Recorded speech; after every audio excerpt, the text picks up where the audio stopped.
ठीक आहे, चालू झालंय आता. बाकी आम्ही एडिटिंग करून घेऊ. ऑनलाईन क्लासेसचं नियोजन नाही, फक्त आपलं एका बॅचला जीएचं लेक्चर होतील आणि दुसऱ्या ठिकाणी होणार नाही. इकडं बघूच नका, हे तुमचं कामच नाही आहे ना. तुमचं काम आहे या ठिकाणी. बाकीच्या ठिकाणी परत बाकी 2 बॅचेस आहेत, त्या ठिकाणी जीएचं लेक्चर घेता येत नाही. त्या कारणे आपण हे घेतोय. सुरुवात करणार आहोत आपण. पोलीस भरतीसाठी जीएस खूप महत्त्वाचं आहे. भरपूर विद्यार्थिनी गणित करून घेतात, बुद्धिमत्ता करून घेतात आणि सोबतीला मराठी करून घेतात. मग एकच विषय राहतो, तो कोणता राहतो? आपला जीएस राहतो, है ना. तर जीएस मध्ये काही विद्यार्थ्यांना म्हणण्यापेक्षा लगभग 75% विद्यार्थ्यांना जीएस मध्ये अडचण निर्माण होते. मग त्यासाठी आपल्याला हे जीएस सुद्धा कंटिन्यू करायचं आहे. ठीक, तुम्हाला सांगितलं होतं मी तुम्हाला की जीएस साठी एक नोटबुक ठेवा आजपासून. ठीक. महाराष्ट्रामध्ये सगळ्यात महत्त्वाचं व्यक्तिमत्व, ज्या माणसांच्या ज्या व्यक्तिमत्वामुळे संपूर्ण महाराष्ट्रामध्ये एक जोट निर्माण होते, एकात्मता निर्माण होते, त्यांचं नाव आहे आधुनिक सर्वेसर्वा छत्रपती शिवाजी महाराज. छत्रपती शिवाजी महाराज यांचा जन्म कोणत्या किल्ल्यावर झाला होता? शिवनेरी किल्ल्यावर झाला होता, है ना. शिव आणि राय हे लक्षात ठेवा. त्यांचं छत्रपती शिवाजी महाराजांचं नाव येतं, तर आपण प्रेमाने आपण त्यांना शिवराय असं म्हणतो. काय म्हणतो? शिवराया. आता त्यांचा जन्म जर बघायला गेलो, याच्यामध्ये शिव आहे आणि दुसरं काय आहे? राय आहे. याचा अर्थ छत्रपती शिवाजी महाराजांचा जन्म शिवनेरी किल्ल्यावर झाला. याच्यावरनं शिववरनं काय आहे? शिवनेरी, है ना.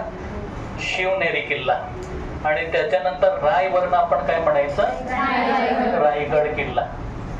शिवनेरी किल्ल्यावर छत्रपती शिवाजी महाराजांचा जन्म झालेला आहे आणि रायगडावर त्यांचा मृत्यू झालेला आहे. हा पॉइंट सुद्धा महत्वाचा आहे.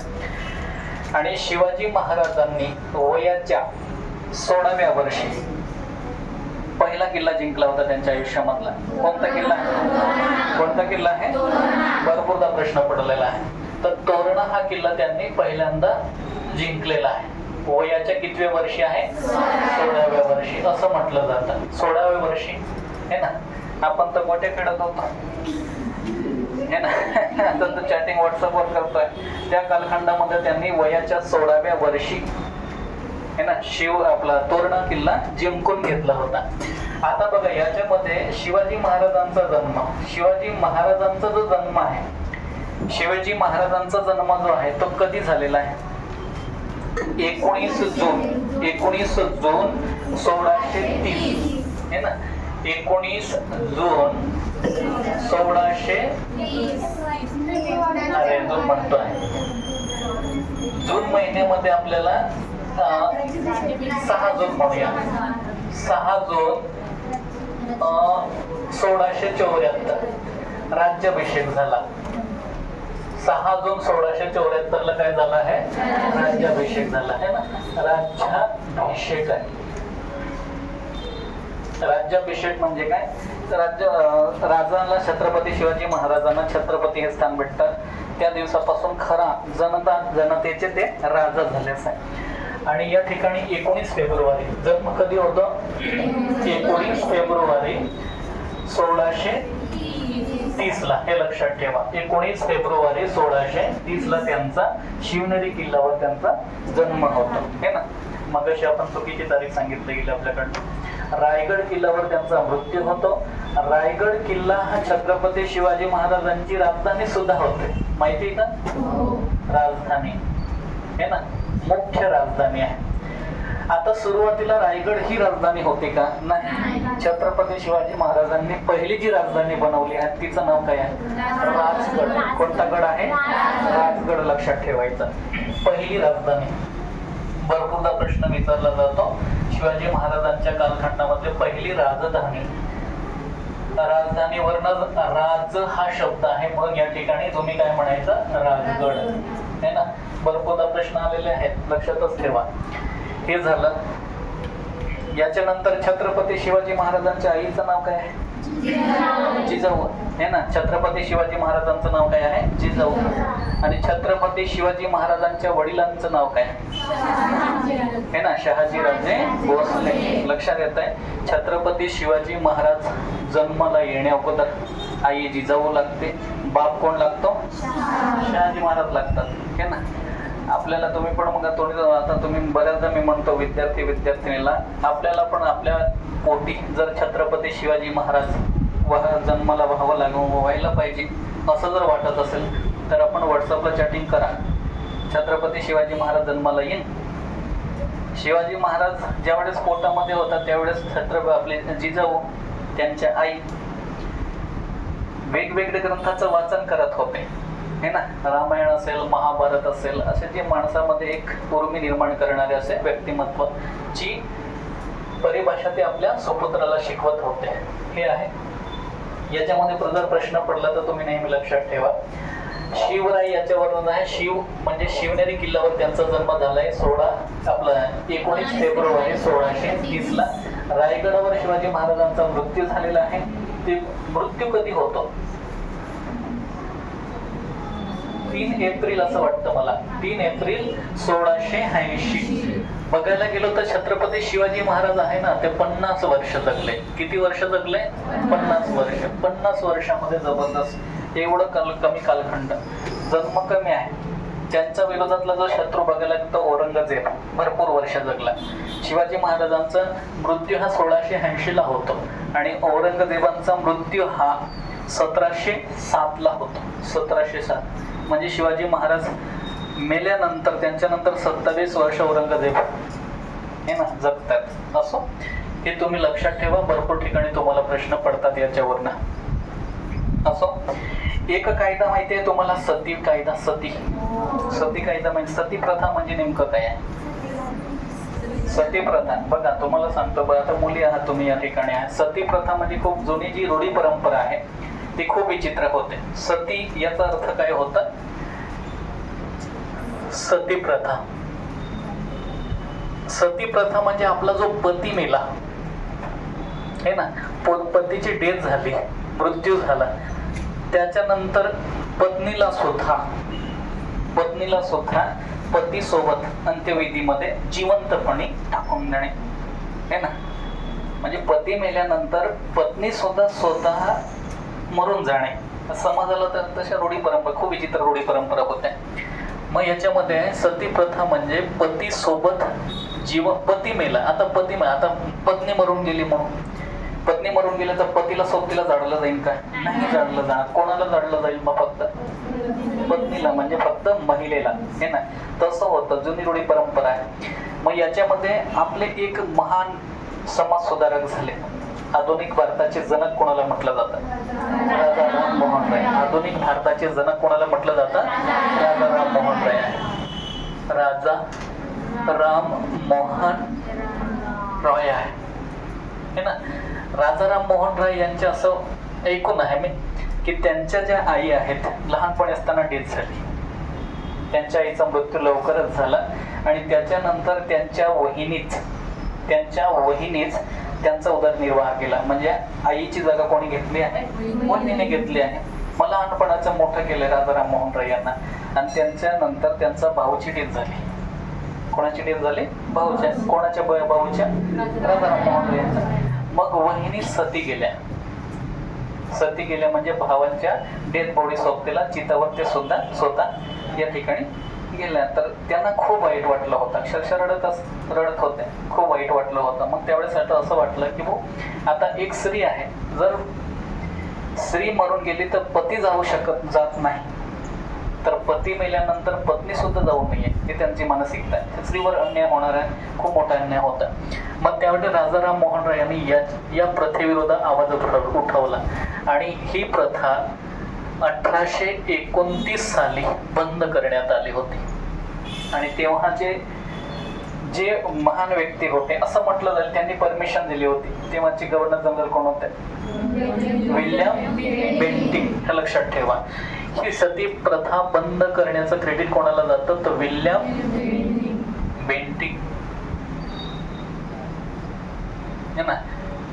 यांच्यामध्ये आपला राजा राममोहन राय यांच्या समर्थनार्थ विल्यम बेंटिंग यांनी ही प्रथा बंद केली आहे. मी भरपूरदा असं म्हणतो की भरपूर अशा प्रथा आहे, जुन्या रूढी परंपरा. ही जे झाली तर सती प्रथा, म्हणजे आपला जो नवरदेव आहे तो बेवडा जरी निघाला है ना, गांजा जरी पित असला, मारामारी करीत असला है ना, तो मरून गेला तर त्याच्या सोबतीला कोणाला जायचं आहे? पत्नीला जायचं आहे. आणि अजून तुम्हाला एक प्रथा आहे, विधवा. काही ठिकाणी एक ठिकाण विधवा. आता बघा, विधवा जी महिला आहे काही ठिकाणी ह्या ठीक आहे सती काही केल्या नसतील, मग त्या काही विधवा ज्या आहेत त्यांची एक केशवपन पद्धत होती. केशवपन म्हणजे काय?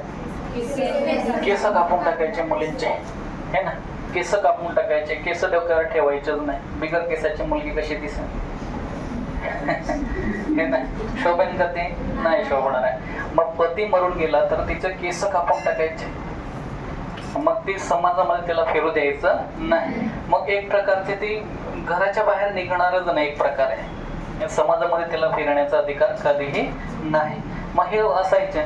मग ती विधवा ती पुन्हा विवाह करू शकत नाही. असे नंतर भरपूर समाज सुधारक आले, त्यांनी विधवा पुनर्विवाह कायदा मंजूर केला. विधवा पुनर्विवाह कायदा, मला असं वाटतं विधवा पुनर्विवाह कायदा 1856. कधी आहे? 1856 आहे. विद्यासागर राव म्हणून आहे,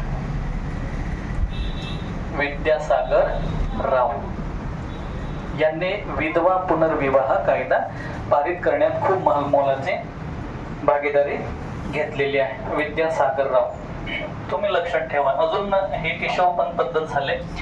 केशवपन पद्धत म्हणजे केस कापून टाकणे मुलींचे. सती प्रथा म्हणजे नवरा मेला की बायको सुद्धा सोबतीला जाळून देणे हे ना. काही महिलांना तसं जात नसेल तर गोंगी देण्याचं औषध दिलं जातं आणि त्यांच्या सोबतीला डायरेक्ट टाकलं जातं. चितावर विचार करा, डायरेक्टली जिवंतपणी. आपल्याला साधारणतः एखादा चटका जरी लागला तरी सुद्धा किती वेदना होतात हे ना. मग अशा गोष्टी आहेत. अजून एक पद्धत आहे जठर पद्धत. जठर पद्धत माहिती आहे तुम्हाला? जठर पद्धत,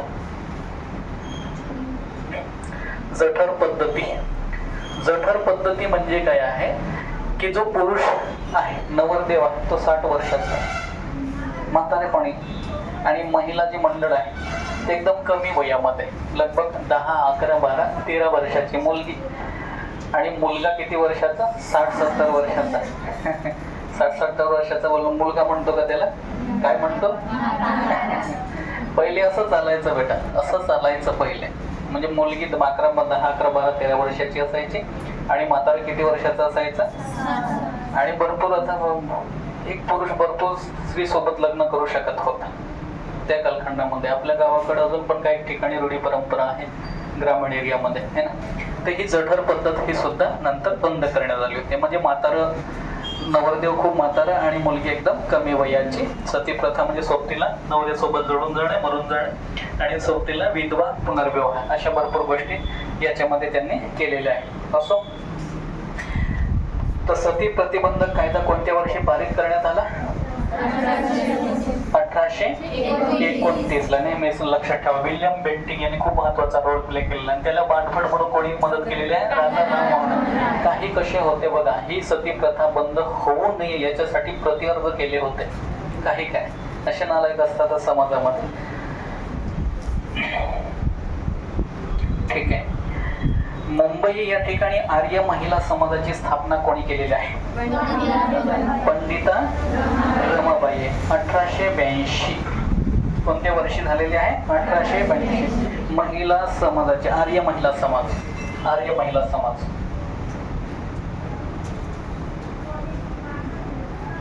आर्य महिला समाज है ना. पंडिता रमाबाई. भरपूरदा प्रश्न विचारला गेलाय सरळ सेवेमध्ये, भरपूरदा प्रश्न पडलेला आहे सरळ सेवेमध्ये, तर नेहमी लक्षात ठेवा. याच्यामध्ये त्यांनी काय काम काय केलंय? शिक्षणाला समर्थन केलेलं आहे, बालविवाहाला त्यांनी विरोध केलेला आहे, सती प्रथेला सुद्धा त्यांनी विरोध केलेला आहे, आणि महिलांच्या अधिकाराला त्यांनी पाठबळ केलेली आहे है ना. तर या पद्धतीने त्यांनी आर्य महिला समाजाची स्थापना करण्यामागचा त्यांचा उद्देश होता. आर्य महिला समाजाची स्थापना कोणत्या ठिकाणी झालेली आहे? तर मुंबई या ठिकाणी. कुठं आहे? मुंबई आहे. भरपूरदा प्रश्न पडतो, तर लक्षातच ठेवायचं. इंग्लंड माहिती का तुम्हाला? इंग्लंड, इंग्लंडचे 2-3 नावं आहे. काय काय नावं सांगा मला. युके, युके म्हणतात माहिती? युके, युके याचा अर्थ काय आहे? United kingdom. काय आहे? United kingdom. ठीक आहे, युके. आणि तर परत ब्रिटन म्हणतात माहिती का? हे ना, काय म्हणतात? ब्रिटन आहे एक, आणि दुसरं परत आहे इंग्लंड. असे 3 नाव, तुम्ही कन्फ्युज होऊ नका. है ना, युके युनायटेड किंगडम आहे, ज्याचं फुल फॉर्म आहे. ब्रिटन आहे, नंतर इंग्लंड आहे. हे सगळं काय आहे? एकाच देशाची नाव आहे. जसं भारत आहे, अजून हिंदुस्थान आहे, नंतर इंडिया आहे. भारताचं वेगवेगळे नाव आहे. असो, तर याच्यामध्ये इंग्लंड मध्येच आहे एक लंडन म्हणून एक शहर आहे. कोणतं आहे? लंडन. या ठिकाणी इंडिया हाऊसची स्थापना केलेली आहे. इंडिया हाऊस, इंडिया हाऊसची स्थापना पंडित श्यामजी कृष्ण वर्मा, श्यामजी कृष्ण वर्मा यांनी केलेली आहे. आणि याची स्थापना कधी झालेली आहे? तर 1905 ला, 1905 ला झालेली आहे. इंग्लंड मध्ये आहे. इंडिया हाऊसची स्थापना का केलेली आहे? त्या ठिकाणी बघा, श्यामजी कृष्ण वर्मा यांनी इंग्लंड, भरपूरदा प्रश्न पडतो याच्यावर, नेहमी लक्षात ठेवा. श्यामजी कृष्ण वर्मा कुठं आहे? तर लंडन या ठिकाणी, इंग्लंड मध्ये. काय स्थापन केले आहे? India house. काय स्थापन केलेले आहे? इंडिया हाऊस आहे. हाऊस म्हणजे घर आहे, हे ना, भारतीय घर. कोणत्या देशामध्ये? इंग्लंड मध्ये. कोणी स्थापन केलं आहे? श्यामजी कृष्ण वर्मा. कधी स्थापन केलेलं आहे? तर 1905. आता भारतातले जे विद्यार्थी आहेत शिक्षण घेण्यासाठी कुठं जाणार? इंग्लंडला जातात, हे ना. आपण आजूबाजूच्या धडगाव असेल किंवा शिरपूर असेल, हे ना, आजूबाजूकडनं लोणखेड्यात आलं तर आपलं इंग्लंड कोणतं आहे? लोणखेड आहे. आपल्या परिस्थितीनुसार आपण इंग्लंडला आलो. लक्षात येते ना, हे आहे. मग काही फेलोशिप्स वगैरे भेटतात. मग असे भारतीय विद्यार्थी कुठे शिकायला जातात? लंडनला, म्हणजे इंग्लंडला शिकायला जातात. मग त्या ठिकाणी राहायची व्यवस्था अडचण येते. राहायची व्यवस्थेची अडचण जर आली, मग त्या ठिकाणी राहण्याची व्यवस्था केली कोणी? श्यामजी कृष्ण वर्मा. तर या ठिकाणी आपले बरेचसे असे विद्यार्थी गेलेत. त्या ठिकाणी क्रांतिकाराची कामं केलेली, क्रांतिकाराची कामं केली. विनायक दामोदर सावरकर माहिती आहे, हे ना. भारतामधनं तिकडे गेले होते फेलोशिप घेऊन, तर या ठिकाणी राहिले इंडिया हाऊस मध्ये. या ठिकाणी राहिलेले आहे. त्याच ठिकाणी भारतीय ते विद्यार्थी गेले, त्यांच्यामध्ये त्यांना एकत्रित राहून ठेवून त्यांच्यामध्ये क्रांतीची विचारधारा निर्माण केली. आणि शेवटी तिथून भरपूर असे क्रांतिकारक पण पाठवले, सोबतीला शस्त्र पण पाठवले, है ना. भरपूर जणांचा गेम करून टाकला होता त्यांनी, त्यांच्या टीमने. असा तर हे हा प्रश्न पडेल तुम्हाला. आता श्यामजी कृष्ण वर्मा कुठं स्थापन केले त्यांनी? इंग्लंडला. काय स्थापन केले आहे? India house. कोणत्या वर्षी स्थापन केले? उद्देश काय होता त्यांचा? की भारतीय मधले जे विद्यार्थी आहेत त्या ठिकाणी शिक्षण घेण्यासाठी जातात, त्यांना राहण्याची सोय होत नाही. ती राहण्याची व्यवस्था कोणी केलेली आहे? श्यामजी कृष्ण वर्मा. पण भारतीय क्रांतिकारांनी त्याचा वापर कशासाठी केला? क्रांती कार्यासाठी केला. भारतामधले जे युवा आहेत त्यांना जागृत करण्याचं काम केलं आहे. तर एक आहे अजून, ताराबाई शिंदे. माहिती तुम्हाला? ताराबाई शिंदे काय आहे? लक्ष आहे का? मारून आहे ना. ताराबाई शिंदे, स्त्री पुरुष तुलना माहिती का तुम्हाला? स्त्री पुरुष तुलना, है ना. हे पुस्तक लिहिलं आहे. कोणी लिहिलेलं आहे? ताराबाई शिंदे.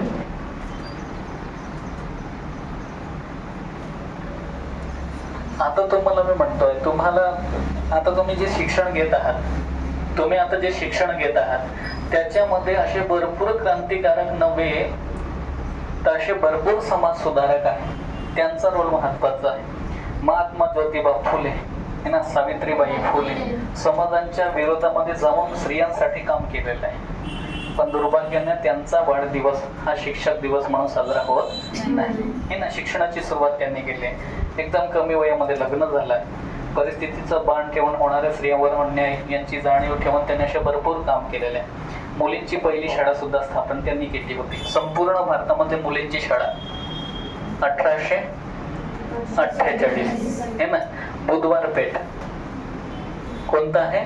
बुधवार पेठ. आणि बुधवार पेठ कुठं आलं?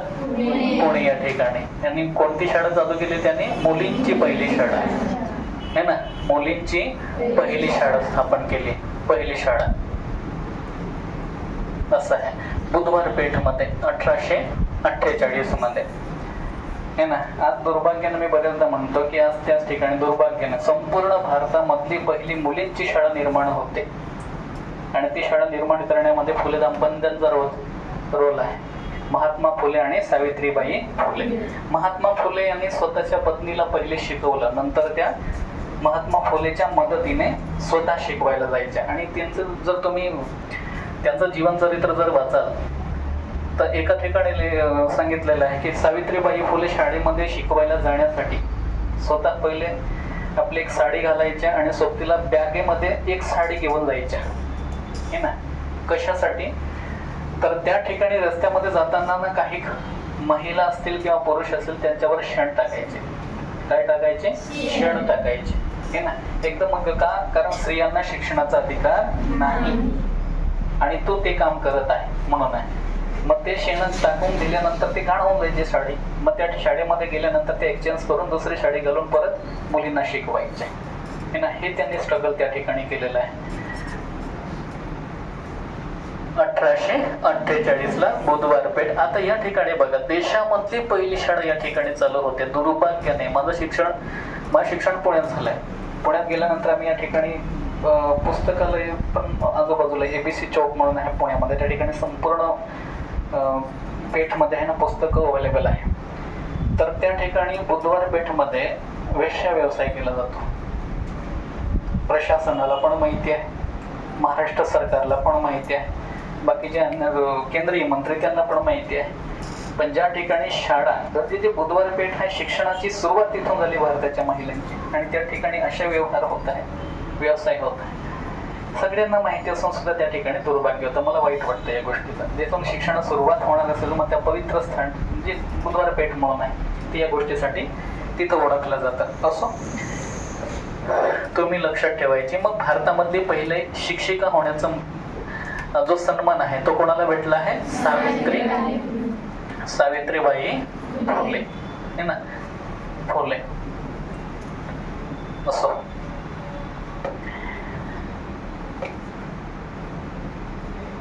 मुघल सत्ता माहिती आहे तुम्हाला? मुघल भारतीय आहे का? नाही है ना. दुसऱ्या देशामधनं भारतात अशा भरपूर देशातने जे राजा आहेत ते भारतावर आक्रमण केलं होतं. पण याच्यामध्ये एक व्यक्ती आहे मुघल संस्थापक आहे, त्याचं नाव आहे बाबर. मुघल सत्तेचा संस्थापक कोण आहे हा प्रश्न विचारला म्हणायचं तुम्ही? बाबर है ना. मुघल आहे. कोण आहे? बाबर आहे. मुघल सत्तेचा जनक कोण हा प्रश्न पडतो पर्यंत. तर म्हणून तुम्ही काय म्हणायचं? बाबर. आता यांच्यामध्ये लढाई होते 1526 ला एक लढाई होते. आणि त्याला म्हणते कुठं आहे तर हरियाणामध्ये एक लोकेशन आहे. हरियाणाची राजधानी काय आहे?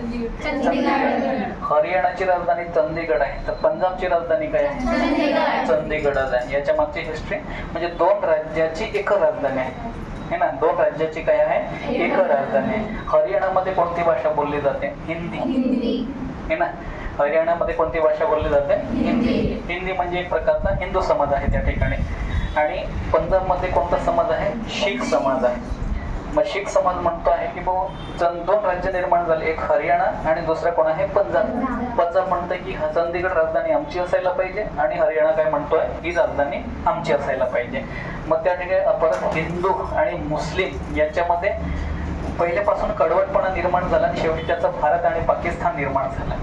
मग तशी परिस्थिती पुन्हा येऊ नये म्हणून शीख धर्म आणि हिंदू धर्म यांच्यामध्ये परत याच्यामध्ये युद्धासारखं वातावरण होऊ नये मग त्याच्यासाठी ही संयुक्त राजधानी ठेवली. म्हणजे दोघांची एक राजधानी ठेवली. मग पंजाबची राजधानी सुद्धा काय होते? चंदीगड. आणि हरियाणाची राजधानी सुद्धा काय होते? चंदीगड. मग हरियाणामध्ये एक लोकेशन आहे त्याला काय म्हटलं तर त्याचं पानिपत है ना. पानिपत 1526 ला पानिपतची पहिली लढाई झाली. बाबर विरुद्ध इब्राहिम लोदी. भरपूरदा प्रश्न पडलाय. इब्राहिम लोदी है ना. पानिपतची पहिली लढाई. सुलतान शाहीचा शेवटचा राजा कोण? इब्राहिम लोदी. आणि बाबर हा बाहेरून आला. त्यांच्या दोघांमध्ये युद्ध झाला. युद्ध कुठं झालं? पानिपत या ठिकाणी. मग पानिपत या ठिकाणी युद्ध झालं असेल तर कोण जिंकलं असेल बरं? बाबर जिंकला. आणि कोण हरला? लोदी हरला है ना. लोदी हरून गेलेला आहे आणि कोण जिंकला आहे? बाबर जिंकला आहे. हा राजा जरी असला तरी लढाईमध्ये प्रत्यक्षात तलवार घेऊन प्रत्यक्ष लढलेला राजा आहे. राजा हा सहसा प्रत्यक्ष लढत नाही. मग त्या लढाईमध्येच त्यांचा मृत्यू झालाय इब्राहिम लोदीचा है ना. हे लक्षात ठेवा. भरपूरदा प्रश्न. पानिपतच्या 3 लढाई आहे. पानिपतच्या किती लढाई आहे? 3 लढाई आहे. पहिली लढाई तुम्हाला सांगून दिलेली आहे. मुघल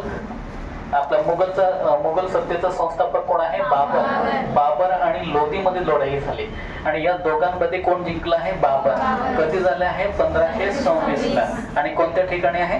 पानिपत. ही पहिली लढाई आहे. दुसरी लढाई अधिक तुम्ही 30 करा. अधिक 30 करा. 1526 अधिक 30 केले तर 36, 46 आणि 56 म्हणजे 1556 आहे हे ना. आता बाबरचा मुलाचं नाव येतो हिमायू. बाबरच्या मुलाचं काय नाव आहे? हिमायू. हिमायूचा मुलाचं एक नाव आहे अकबर है ना. हा आजोबा आहे आणि हा काय नाव असणार? मग अकबर हा काय आहे? नातू असेल. अकबर वर्सेस हेमू. अकबर वर्सेस हेमू या दोघांमध्ये लढाई होते. हा लहान असतो पण याचे सेनापती वगैरे पुढाकार घेतात. ही दुसरी लढाई असते. पहिली लढाई कोणती बोललो मी? बाबर आणि लोदी मध्ये. बाबर जिंकला. त्याच्यानंतर याचा नातू कोण आला? अकबर आणि हेमू. हेमू हा हिंदू सेनापती आहे है ना. तुम्हाला जर असेल तर मुघलशाहीमध्ये कोण एकमेव राजा राहिला काही दिवसासाठी हातात पुरता राहिलेला आहे. मग हेमू आणि अकबर मध्ये कोण जिंकलं? अकबर. कोण जिंकलं? अकबर आहे है ना. हे लक्षात ठेवा. ही दुसरी लढाई झाली. कितवी लढाई झाली आहे? दुसरी लढाई झाली. पहिली कधी झाली? 1526 ला. कोणामध्ये आहे? बाबर आणि इब्राहिम लोदी मध्ये. कोण जिंकलं आहे? बाबर जिंकलाय. दुसरी लढाई कुठं झाली? परत त्याच ठिकाणी झाली. कोणत्या वर्षी झाली? तर 1556 ला. कोणामध्ये झाली असा प्रश्न विचारला तर अकबर आणि हेमू मध्ये. कोण जिंकलं असेल तर अकबर. आता परत एक तिसरी लढाई होते 1761. जर डेट लक्षात ठेवायची असेल तर 14 जानेवारी है ना. 14 जानेवारी 1761. 14 जानेवारीला काय आहे? मकर संक्रांत है ना. तिळगुळ घ्या आणि गोड गोड बोला है ना. तर 1761 या ठिकाणी कशामध्ये झाली? तर मराठे वर्सेस कोण आहे? अहमद शाह अब्दाली. कोण आहे? अहमद शाह अब्दाली. हे नेहमी लक्षात ठेवा. 3 लढाई डेफिनेटली विचारले जातात आणि याच्यामध्ये कोण जिंकलं? अहमद शाह अब्दाली जिंकला. मराठी हरले होते. कोण हरले होते? आपल्याला एक म्हण पण आहे बघा. पानिपतवर 1.25 लाख बांगड्या फुटले म्हणून आहे है ना. 1.25 लाख बांगड्या फुटणे याचा अर्थ 1.25 लाख माणसं मरणे, सैनिक मरणे. 1.25 लाख बांगड्या फुटणे म्हणजे आपण ज्यावेळेस महिला विधवा होते त्यावेळेस पती मेला म्हणून आपली समाजामध्ये रूढी परंपरा आहे की बांगड्या फोडून घेणे. विधवा झाले म्हणून, पती नाही आहे म्हणून है ना.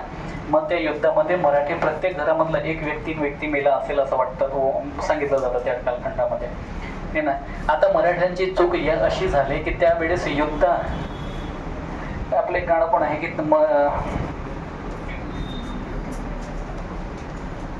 गाणं आठवत नाही ते पण तत्पुरता इकडे लक्षात द्या. मराठा हा जो समाज आहे त्यावेळेस युद्ध लढणारा होता. सोबतीला महिलांना पण घेऊन गेलेला आहे. स्त्रिया सुद्धा सोबतीला घेऊन गेलेल्या आहे. मग ज्यावेळेस अटॅक झाला तर मग आपले सैनिक महिलांना सांभाळतील का लढाई करायला जातील? बरोबर आहे ना. मग सोबतीला असं काही मुलं होते, काही महिला होते, त्या कारणे आपण मराठी हरलेत ही लढाई. किती लढाई झाल्या? 3 लढाई झाल्या, नेहमी लक्षात ठेवा. आणि पानिपत या ठिकाणी, पानिपत कुठं आलं? हरियाणा, हे ना, हे नेहमी लक्षात ठेवा. 3 लढाई सदैव तुम्हाला लक्षात ठेवायच्या आहे. असो, तुम्हाला एक भारतामध्ये भारत स्वतंत्र झाला. भारत स्वतंत्र झाला कधी? 15 ऑगस्ट 1947 ला, है ना. 15 ऑगस्ट 1947 ला, 15 ऑगस्ट 1947 ला, 15 ऑगस्ट 1947 ला भारत स्वतंत्र झाला. पण भारत स्वतंत्र झाला म्हणण्यापेक्षा भारत तिथंच होता. भारताचा एक तुकडा कोणासाठी दिला? मग पाकिस्तानसाठी. लक्षात येत आहे? पाकिस्तानसाठी. पाकिस्तान म्हणतंय की बाबा आम्ही एक स्वतंत्र पाकिस्तान आम्हाला पाहिजे. तुम्हाला पुढे पण प्रश्न येईल की मुस्लिम लीगची स्थापना 1906 ला. मुस्लिम लीगची स्थापना कधी होते? 1906. म्हटल्यास इकडे नोट करून घ्या. मुस्लिम लीग 1906, ढाका या ठिकाणी. कुठं? ढाका. आता मला सांगा, ढाका काय चीज आहे? बांगलादेशची राजधानी आहे ना. बांगलादेशची राजधानी काय आहे? ढाका, है ना. या ठिकाणी मुस्लिम लीगची स्थापना होते. मुस्लिम लीगची स्थापना. मुस्लिम लीगची स्थापना झाल्यानंतर मुस्लिमांचं हित जोपासण्यासाठी ही संघटना काम करत होते. आणि याच्या ऑपोजिट मध्ये बस याच्या अगोदर एक राष्ट्रीय काँग्रेसची स्थापना माहिती तुम्हाला? 28 डिसेंबर 1885. 28 डिसेंबर 1885 मुंबई या ठिकाणी. कोणत्या ठिकाणी? मुंबई या ठिकाणी राष्ट्रीय सभेची स्थापना झाली. राष्ट्रीय सभा म्हणजे राष्ट्रीय काँग्रेस, है ना. राष्ट्रीय सभा.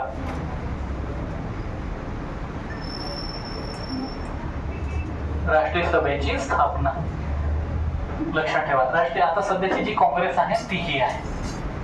तारीख लक्षात ठेवायची असेल तर भरपूर प्रश्न पडलेला आहे. आता ही मुंबईच्या स्थापना झालेली आहे, पण ही मुंबईला स्थापन होणार नव्हती, ही पुण्याला होणार होती. कुठे होणार होती? पुणे या ठिकाणी होणार होती, है ना. पुण्याला होणार होती, पण मुंबईला का झाली? तर त्यावेळेस प्लेग नावाचा रोग होता. कोणता रोग होता? प्लेग आहे. प्लेग कशावर नव्हतो? पिसवावर नव्हतो. पिसवा माहितीये ना. तुमच्या डोक्यामध्ये जे असतात त्यांना पिसवा म्हणतो. नाही, तुमच्या ते वेगळे प्राणी आहे. पिसवा कुठं राहतात? गावाकडे गेला असेल तर बकरीमध्ये सापडतील, कोंबड्या वगैरे असतील ते, है ना, त्यांच्यामध्ये असतात. तर पिसवावरनं होणार रोग म्हणजे कोणता आहे? प्लेग. आणि ते पिसवा कुठं होतं? उंदीरांच्या मध्ये होते. आणि उंदीर काही एका ठिकाणी थांबायचे का? या घराचं मटेरियल त्या घरामध्ये नेऊन सोडायचे ना. मग तेवढंच प्लेग नावाचा रोग झाला. तर हे पसरत होता. जसं कोरोना आला ना तसं त्यावेळेस स्प्रेड होत होता. म्हणून त्या ठिकाणी न होता कुठं झाली मग ती सभा? मुंबई या ठिकाणी झाली. भरपूर प्रश्न आलेला आहे याच्यावर. राष्ट्रीय सभेची स्थापना कधी झाली? 28 डिसेंबर 1885 ला. आता राष्ट्रीय सभेची स्थापना का झाली? तर राष्ट्रीय सभेची स्थापना भारतावर जो होणारा काही अन्याय आहे किंवा काही कंप्लेन आहे आपल्या, त्या इंग्रजांपर्यंत पोहोचवण्यासाठी एखादं व्यासपीठ असायला पाहिजे, याच्यासाठी ती सभा स्थापन केली आहे. आणि याची स्थापना कोणी केलेली आहे? तर A.O. ह्यूम म्हणून आहे, है ना. ॲलन ऑक्टविलन ह्यूम म्हणून आहे. A.O. ह्यूम लक्षात ठेवा. ॲलन ऑक्टविलन ह्यूम यांनी स्थापना केलेली आहे. इंग्रज व्यक्ती स्थापन करतोय आणि भारतीय संघटना आहे. याचा अर्थ काहीतरी कपट कारस्थान असू शकतं. एक लढाई झाली, भारताची पहिले स्वातंत्र्य युद्ध असं म्हटलं जातं त्या लढाईला. भारताचे पहिले स्वातंत्र्य युद्ध कोणाला म्हटलं जातं? 1857 ची लढाई. माहिती आहे का? माहिती नसेल वाचावं लागेल आपल्याला. 1857 ची लढाई. राणी झाशीची राणी माहिती आहे आपल्याला? माहिती आहे ना. मग तुम्हाला माहिती असायला पाहिजे ते 1857 ची लढाई. 1857 चे स्वातंत्र्य समर म्हणून एक पुस्तक लिहिलेलं आहे. कोणी लिहिलं आहे? स्वतंत्र भारताचे पहिले युद्ध म्हणून असं म्हटलं तरी चालतंय. वीर दामोदर सावरकर, विनायक दामोदर सावरकर, हे ना, सावरकरांनी लिहिलेले 1857 स्वातंत्र्य समर म्हणून एक पुस्तक आहे. इथंच आहे श्यामजी कृष्ण इंडिया हाऊस मध्येच. त्या ठिकाणी 50 वर्ष झाल्यानंतर त्या ठिकाणी ते पुस्तक रिलीज केलं होतं आणि ते पुस्तक भारतामध्ये क्रांतिकारकांना वाटण्यात येत होतं. मग एक मोटिवेशन निर्माण व्हायला पाहिजे मग, है ना. तर राष्ट्रीय सभेची स्थापना ॲलन ऑक्टविलन ह्यूम करतात. तर 1857 ची जी लढाई झालेली आहे, 1857 ची जी लढाई झालेली आहे तशी लढाई पुन्हा होऊ नये याच्यासाठी, 1857 ची लढाई पुन्हा होऊ नये याच्यासाठी एक व्यासपीठ निर्माण झालं पाहिजे. उदाहरणार्थ आपण धरण किती जणांनी पाहिलंय? धरण माहिती ना? धरण कुठले असेल? काही कुदले नसतील, यांना टेकडीवर बसून पाहिलं असेल धरण, मनामध्ये पोहले सुद्धा असतील. हे ना, किती मुलींना पोहता येत आहे. गावठी मुलीच असतील तेवढेच पोहू शकतात ना. सिटी मधले नाकात पाणी गेल्यानंतर मग हे ना, वाटीत नाक बुडवून मरणे असं म्हटलं जातं, तसं पण होऊन जाईल. तो येत नसेल तर मस्ती करायची नाही, पाण्याशी, आगीशी आणि सध्या प्रवासाशी. हे ना, गाडीवाले मागून येऊन ठोकून देतात बेटा, भलाईचा जमाना नाही राहिला. ठीक आहे. मग तसं होतं त्या ठिकाणी.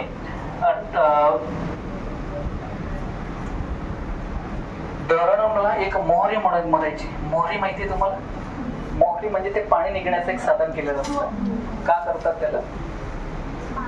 जर पाणी साठलं तर धरण फुटून जाईल ना, बरोबर आहे ना. जर जास्त पाणी, एकसारखं पाणी येत आहे तर हे पाणी येत आहे, त्याला जर आपण पाणी निघण्याची व्यवस्था नाही केली तर धरण फुटून जाईल, बरोबर आहे. धरण फुटून जाईल म्हणून ते पाणी निघण्याचं साधन काढतं, त्याला मोहरी म्हणतात. मग तसंच आहे भारतामध्ये सुद्धा असं एक वातावरण पेटत होतं, आणि ते वातावरणामधलं जी निगेटिव्ह थिंकिंग आहे ती कुठंतरी बाहेर निघाली नाही तर इंग्रजांना पुन्हा 1857 सारखा वातावरणाला सामोरं जावं लागणार आहे.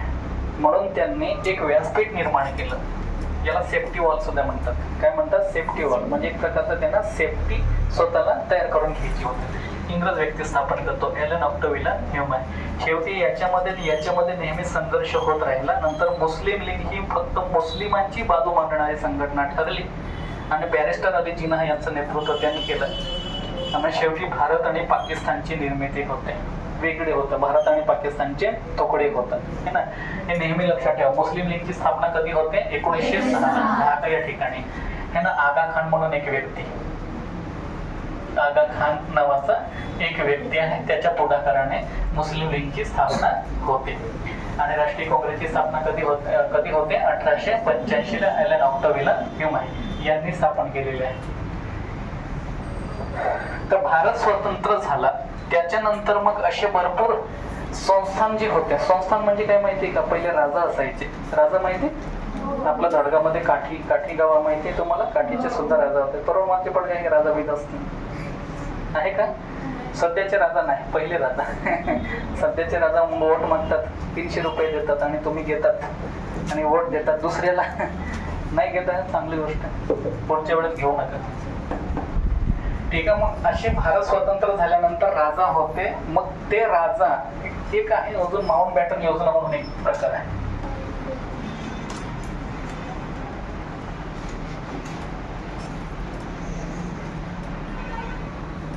तो भारत आणि पाकिस्तान तुकडे झाले. भारत आणि पाकिस्तान यांची फाळणी झाली. भारत आणि पाकिस्तानची फाळणी करण्यासाठी एक व्यक्ती आला, त्याचं काय नाव आहे? रँड क्लिफ. कोणता क्लिफ आहे? रँड क्लिफ म्हणून आहे ना. रँड क्लिफ आज सुद्धा भारत आणि पाकिस्तान या दोन देशामधल्या बॉर्डरचं काय नाव आहे? रँड क्लिफ रेखा म्हणतो. कोणती रेखा म्हणतो आपण? रँड क्लिफ रेखा. भारत आणि पाकिस्तानचे तुकडे झाले, त्याच्यानंतर मध्यंतरी एक रेखा निर्माण करण्याचं काम कोणी केलं आहे? रँड क्लिफ यांनी. मग हे केल्यानंतर एक संस्थान बघा, तेव्हा 3 संस्थान. तर बाकी सरदार वल्लभभाई पटेल माहिती आहे तुम्हाला?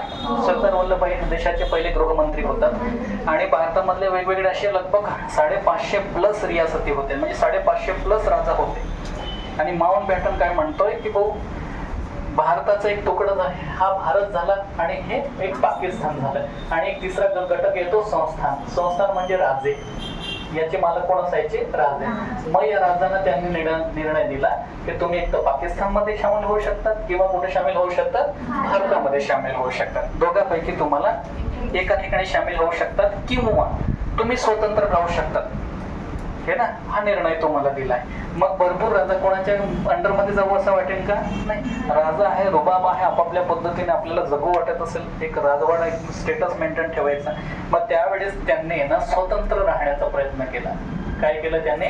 स्वतंत्र. ना भारतामध्ये सामील व्हायचंय, ना पाकिस्तानमध्ये सामील व्हायचंय. मग त्या ठिकाणी 3 संस्थान राहिले. 3 संस्थांमध्ये एक येतो आहे जुनागड. कोणता आहे? एक जुनागड. जुनागड कुठं आहे? तर गुजरातमध्ये. आणि एक येतो आहे काश्मीर. कुठे येतो आहे? काश्मीर. आणि तिसरा कोणता येतो आहे? हैदराबाद, हे ना. हा कोणता येतो आहे? हैदराबाद.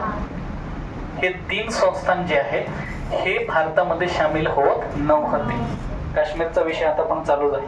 जुनागडला प्रेमामध्ये सांगितलं, नंतर धमकावलं, नंतर तिथं वोटिंग वगैरे घेऊन ते भारतामध्ये सामील करून घेतलं. हा हैदराबाद माहिती का भारताच्या एकदम सेंटर मध्ये आहे. आंध्र प्रदेशची राजधानी आहे ना, तेलंगणाची राजधानी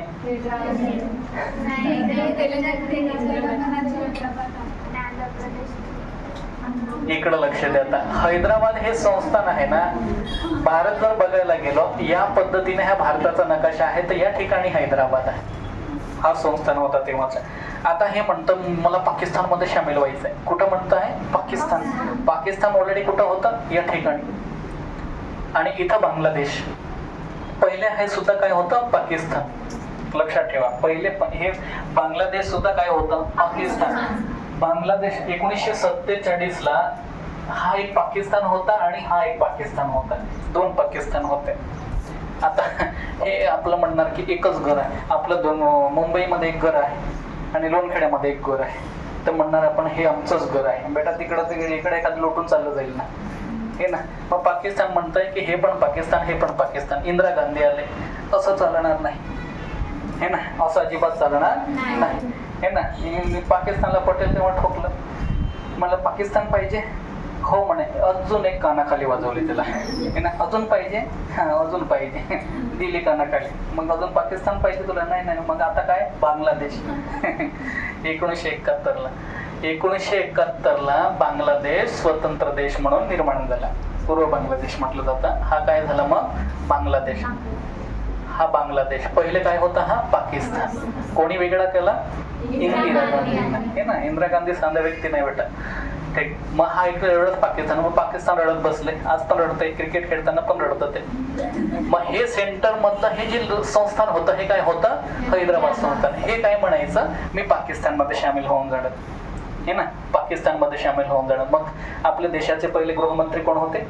सरदार वल्लभभाई पटेल. तो म्हणणं प्रेमाने सांगतो बेटा ऐकून घे, हे ना. नाहीतर पटेल तेव्हा उचलून आपटेन तुला, मी ऐकतोय का नाही म्हणे. नाही.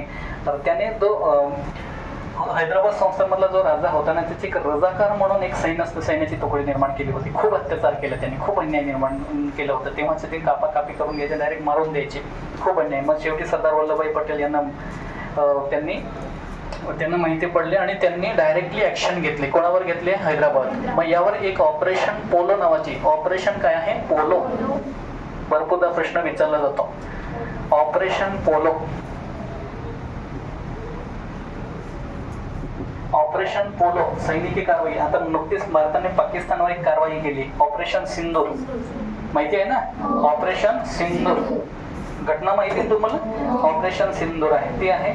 ऑपरेशन सफेद सागर म्हणून 1999 ला कारगिलचं युद्ध झालं. पाकिस्तान सोबत युद्ध किती झाले? 1901 येत आहे 47 ला. भारत स्वतंत्र झालं, लगेच एकदा एक झालं. माहिती आहे ना? भरपूरदा प्रश्न पडतात. 1947 ला एक युद्ध झालं, काश्मीरवर अटॅक केला होता पाकिस्तानने. नंतर 1965 ला, नंतर परत 1971 ला, नंतर परत 1999 ला. भरपूरदा आहे. कारगिलचं युद्ध 1999चं काय आहे? कारगिल. भरपूरदा प्रश्न पडतात याच्यावर, लक्षात ठेवा तुम्ही. 1999 ला कारगिल युद्ध आहे. या ठिकाणी 1971च्या युद्धामध्ये बांगलादेशची निर्मिती झाली. 1965 ला जय जवान जय किसान हा नारा माहिती आहे तुम्हाला? जय जवान जय किसान कोणी दिलेला आहे? लाल बहादूर शास्त्री. लाल बहादूर शास्त्री यावेळेस पंतप्रधानपदी होते. यावेळेस नेहरू होते, यावेळेस लाल बहादूर शास्त्री होते. 71 ला इंदिरा गांधी होत्या. 1999 ला कोण होते? जय जवान जय किसान कोण म्हटलं आहे? तर लाल बहादूर शास्त्री. जय जवान जय किसान आणि जय विज्ञान हे अटल बिहारी वाजपेयी म्हटलं. कोणी म्हटलं आहे? अटल बिहारी वाजपेयी. मग 1999 ला पंतप्रधानपदी कोण होते? अटल बिहारी वाजपेयी. हे पाकिस्तान सोबत आपले युद्ध किती झाले? 1, 2, 3 आणि लगभग 4 युद्ध झाले आहे. चायना सोबत आपलं युद्ध झालंय 1962 ला. कोणासोबत झालेला आहे? चायना. चीन सोबत झालेला. आपण हरलेलो आहे, भारत हरलेला आहे.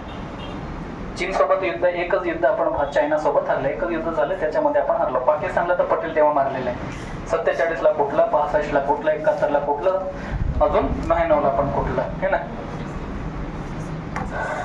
असो, मग हे जे संस्थान आहे याच्यामध्ये हैदराबाद संस्थान भारतामध्ये सामील करण्यासाठी कोणतं ऑपरेशन राबवलं आपण? Operation pollen. तेव्हा कोणाच्या अंडरमध्ये राबवलं गेलं असेल तर सरदार वल्लभभाई पटेल. भारतीय एकतेचे जनक कोण हा प्रश्न पडला तर म्हणायचं सरदार वल्लभभाई पटेल. देशामध्ये सगळ्यात जास्त किंवा जगामध्ये सगळ्यात उंच पुतळा कोणाचा आहे? सरदार वल्लभभाई पटेल. किती मीटर आहे? 182. स्टॅच्यू ऑफ युनिटी, स्टॅच्यू एकतेचे प्रतीक असं म्हटलं जातं त्याला, है ना. ते लक्षात ठेवा, जर प्रश्न आला तर रेडी राहा. स्वतंत्र भारताचे पहिले भारतीय गव्हर्नर जनरल कोण आहे? स्वतंत्र भारताचे पहिले गव्हर्नर जनरल चक्रवर्ती राजगोपालाचारी. स्वतंत्र भारताचे पहिले भारतीय गव्हर्नर जनरल असं म्हटलं तर चक्रवर्ती राजगोपालाचारी. आणि स्वतंत्र भारताचे पहिले गव्हर्नर जनरल कोण हा तर माउंटबॅटन. भरपूरदा प्रश्न पडलेला आहे, गणमना होतात याच्यामध्ये.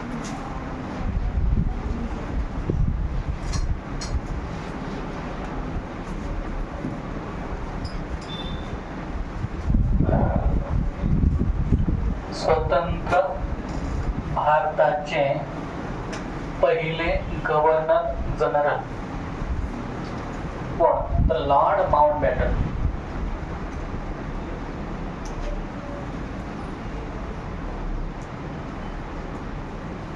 आणि स्वतंत्र भारताचे पहिले भारतीय गव्हर्नर जनरल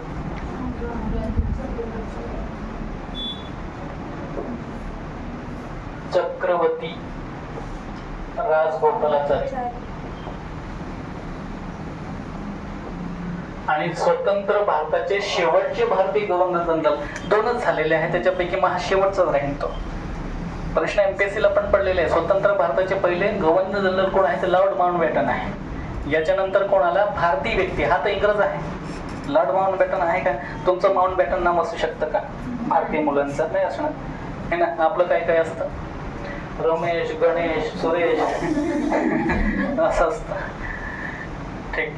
भारतीय गव्हर्नर जनरल चक्रवर्ती राजगोपालाचारी आहे, हा भारतीय. आणि शेवटचा सुद्धा हाच होतो, है ना. शेवटच्या नंतर याच्यानंतर राष्ट्रपती वगैरे ह्या गोष्टी येऊन जातात.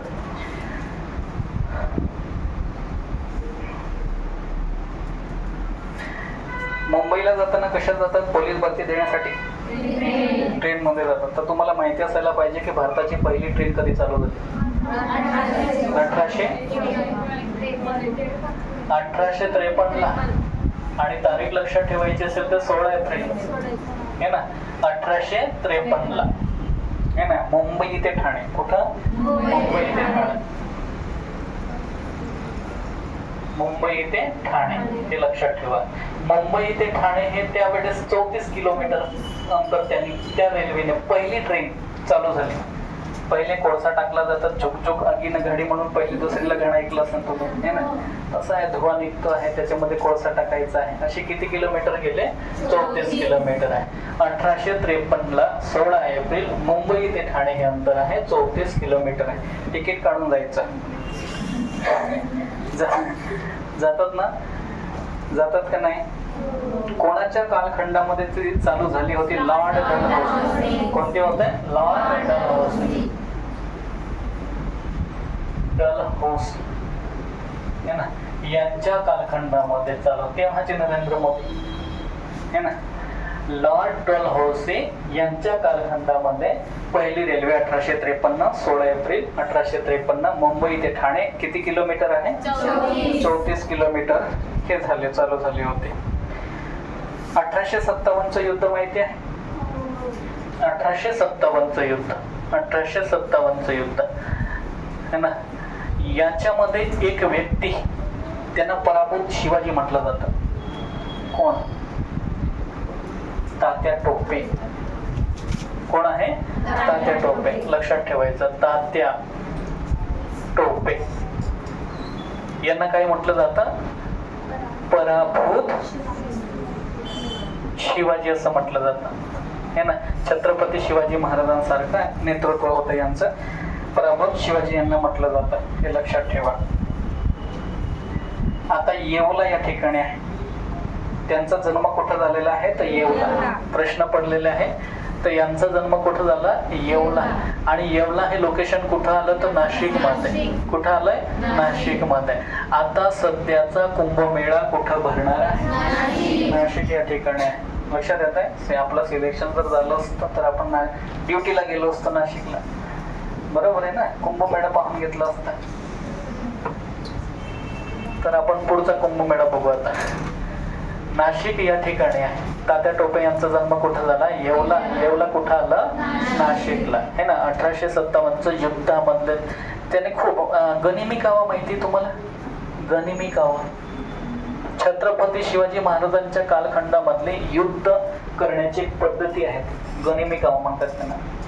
गनिमी कावा म्हणजे काय, इंग्रज आपले हे मुघलांचे सैन्य अफाट असायचे. मुघलांचे सैन्य अफाट असायचे. त्यांच्या सोबतीला समोरासमोर युद्ध करणे आपल्याला शक्य होतंय का नाही होत है ना. मग त्याने शिवाजी महाराजांनी लपून छपून युद्ध करण्याची एक पद्धती निर्माण केली. सहसा रात्री वगैरे अटॅक करायचे. हे झोपलेले असायचे तेव्हा काय करायचे, शिवाजी महाराज वेगवेगळे तुकडे करून द्यायचे, 4-5 तुकडे करून घ्यायचे. मग इकडनं सैनिक आले तर इकडं एवढ्या लोकांना मग ठोकून द्यायचे आणि पळून जायचे है ना. मारून घ्यायचं आणि पळून जायचे. मग यांना वाटायचं इकडनं अटॅक झालेला आहे. मग त्याच्यानंतर परत इकडनं येतात, हे थोडक्यानं ठोकून देतात आणि हे पण पळून जातात. मग यांना वाटतं इकडनं पण अटॅक झाला आणि इकडनं पण अटॅक झाला. मग त्याच्यानंतर इकडचे पण अटॅक करून देतात. मग हे गणमन होतात. म्हणून मी म्हणतो यांना गनिमी कावा हे ना. मग कुठून युद्ध, कुठून लढाई होते, कुठून मारतात, कुठून अटॅक केला हे माहितीच पडत नाहीये. मी लपून छपून युद्ध करण्याची पद्धती त्याला काय म्हटलं जातं गनिमी कावा. तर 1857च्या लढाईमध्ये सुद्धा इंग्रज भरपूर म्हणण्यापेक्षा इंग्रजांकडे हत्यार पण होतं, त्यांच्याकडे सत्ता पण होती. यांच्या विरोधामध्ये लढाई करण्यासाठी मग तात्या टोपे याने हीच रणनीती वापरली होती. मग ही रणनीती कोणी वापरली होती, शिवाजी महाराजांनी हे ना. छत्रपती शिवाजी महाराजांनी ही रणनीती राबवली होती. मग तीच पद्धती कोणी वापरली होती, तात्या टोपे. पण तात्या टोपे हारले. शिवाजी महाराजांसारखीच रणनीती आहे, त्यांच्यासारखेच लढले आहे, पण ते पराभूत झाले म्हणून त्यांना पराभूत शिवाजी पण म्हणतात हे ना. प्रश्न जर आला तर लक्षात ठेवायचा. 1942 ला एक आंदोलन झालं होतं. कोणतं आंदोलन आहे, चले जाओ आंदोलन है ना. 1942 ला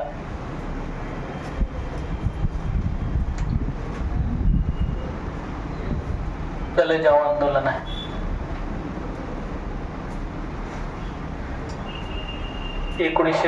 ला भरपूरदा प्रश्न होता. शेवटी महात्मा गांधी यांनी सगळं करून पाहिलं. 1920 ला असहकार आंदोलन चालू झालं होतं. 1920 ला कोणतं आहे, 1920 ला असहकार म्हणजे सरकारला मदत करायची नाही है ना. सरकार आता भारत इंग्रज आहे आपल्या सगळ्यावर कमांड करत होता. त्यापेक्षा सरकारला मदतच करायची. सरकारी व्यक्ती जे पण असतील, इंग्रज असतील, त्यांच्या दुकानामध्ये कोणतीही वस्तू घ्यायची नाही, काहीच घ्यायची नाही. त्यांच्या शाळेत पण जायचं नाही, त्यांच्या शाळेमध्ये सुद्धा जायचं नाही, आणि त्यांची नोकरी पण करायची नाही है ना. त्यांच्या टेक्निकल पोलीस भरती जर निघाली तर आपण फॉर्म भरणार का, मग नाही. त्यांच्या आपल्या पोलीस भरतीमध्ये भरायचं. मग त्या ठिकाणी फॉर्म पण भरायचं नाही, सरकारी नोकरी पण नाही. शिक्षक सरकारी शाळेमध्ये शिकत असेल त्यांनी पण जायचं नाही. कोर्टामध्ये सरकारी वकील असेल त्यांनी सुद्धा राजीनामा द्यायचा है ना. इंग्रजांनी बनवलेले जे वस्तू आहे ते सुद्धा कपडे घालायचे नाही. भारतीय खादीचे बनलेले कपडेच आपण घालायचे. हे असहकार म्हणतात. सरकारला कोणत्याही प्रकारची मदत करायची नाही, त्याला असहकार आंदोलन म्हणतात. हे कधी झालं तर 1920 ला है ना. आणि नंतर परत 1930 ला एक आंदोलन चालू झालं, सविनय कायदेभंग. सविनय कायदेभंग आंदोलन आहे. आणि तसंच 1942 ला कोणतं चालू झालंय, चले जाओ आंदोलन. इंग्रजांना फायनली महात्मा गांधी बोलले की आता भरपूर झालं तुमचं, आता तुम्ही निघा. देश आमचा, शासन आमचं, आम्ही शासन करू, आमच्या देशाला आम्ही सांभाळू, आमच्या भरोश्यावर ठेवून तुम्ही चालते. पण इंग्रज म्हणेल का, आम्ही चालला जातो टेन्शन, हा ठीक आहे तू सांगितलं मी चालला जातो, हे चालेल का? नाही. इंग्रज ऐकायचं का? नाही आहे. मग शेवटी महात्मा गांधीने आंदोलन वगैरे हे चालू केली होती, तर महात्मा गांधीला उचलून नेलं होतं, डायरेक्टली उचलून नेलं होतं महात्मा गांधी यांना. मग हा प्रश्न पडतो की चले जाव आंदोलन कोणत्या ठिकाणी, आपल्या कोणत्या वर्षी चालू केलं? तर 1942 ला. तर महाराष्ट्रामध्ये एक लोकेशन आहे सातारा. महाराष्ट्रामध्ये कोणतं लोकेशन आहे? सातारा. सातारा या ठिकाणी सुद्धा प्रति सरकार कोण आहे? प्रति सरकार, काही ठिकाणी पत्री सरकार पण म्हणतात. क्रांतिसिंह नाना पाटील. कोण आहे? क्रांतिसिंह नाना पाटील यांनी तिकडचे जे इंग्रज होते त्यांना हाकलून काढलं होतं. त्या ठिकाणी तात्पुरतं सरकार त्यांनी स्थापन केलं होतं. कोणत्या वर्षी? 1942 ला. आता या लोटखेड्यामध्ये जर कधी असेल तर आपण इकडचे इंग्रज जर असतील त्यांना आपण हाकलून काढणार. मग या ठिकाणी नवीन सरकार आपण स्थापन करणार या ठिकाणी. मग तसं सरकार त्यांनी त्यावेळी कोणत्या वर्षी? 1942 ला चले जाव आंदोलन झालं होतं. त्याच्यामध्ये सातारा माहिती ना? हो. साताराच्या ठिकाणी कोणतं सरकार स्थापन केलं? प्रति सरकार, पत्री सरकार पण म्हणतात. आणि क्रांतिसिंह नाना पाटील यांनी स्थापन केलंय. कोणत्या वर्षी? 1942 आंदोलनाच्या त्या कालखंडामध्ये जाय. महाराष्ट्रामध्ये आद्य क्रांतिकारक म्हणून कोणाला ओळखलं जातं? वासुदेव बळवंत फडके. खूप पहिले क्रांतिकारी बघा, पहिले क्रांतिकारी वासुदेव बळवंत फडके.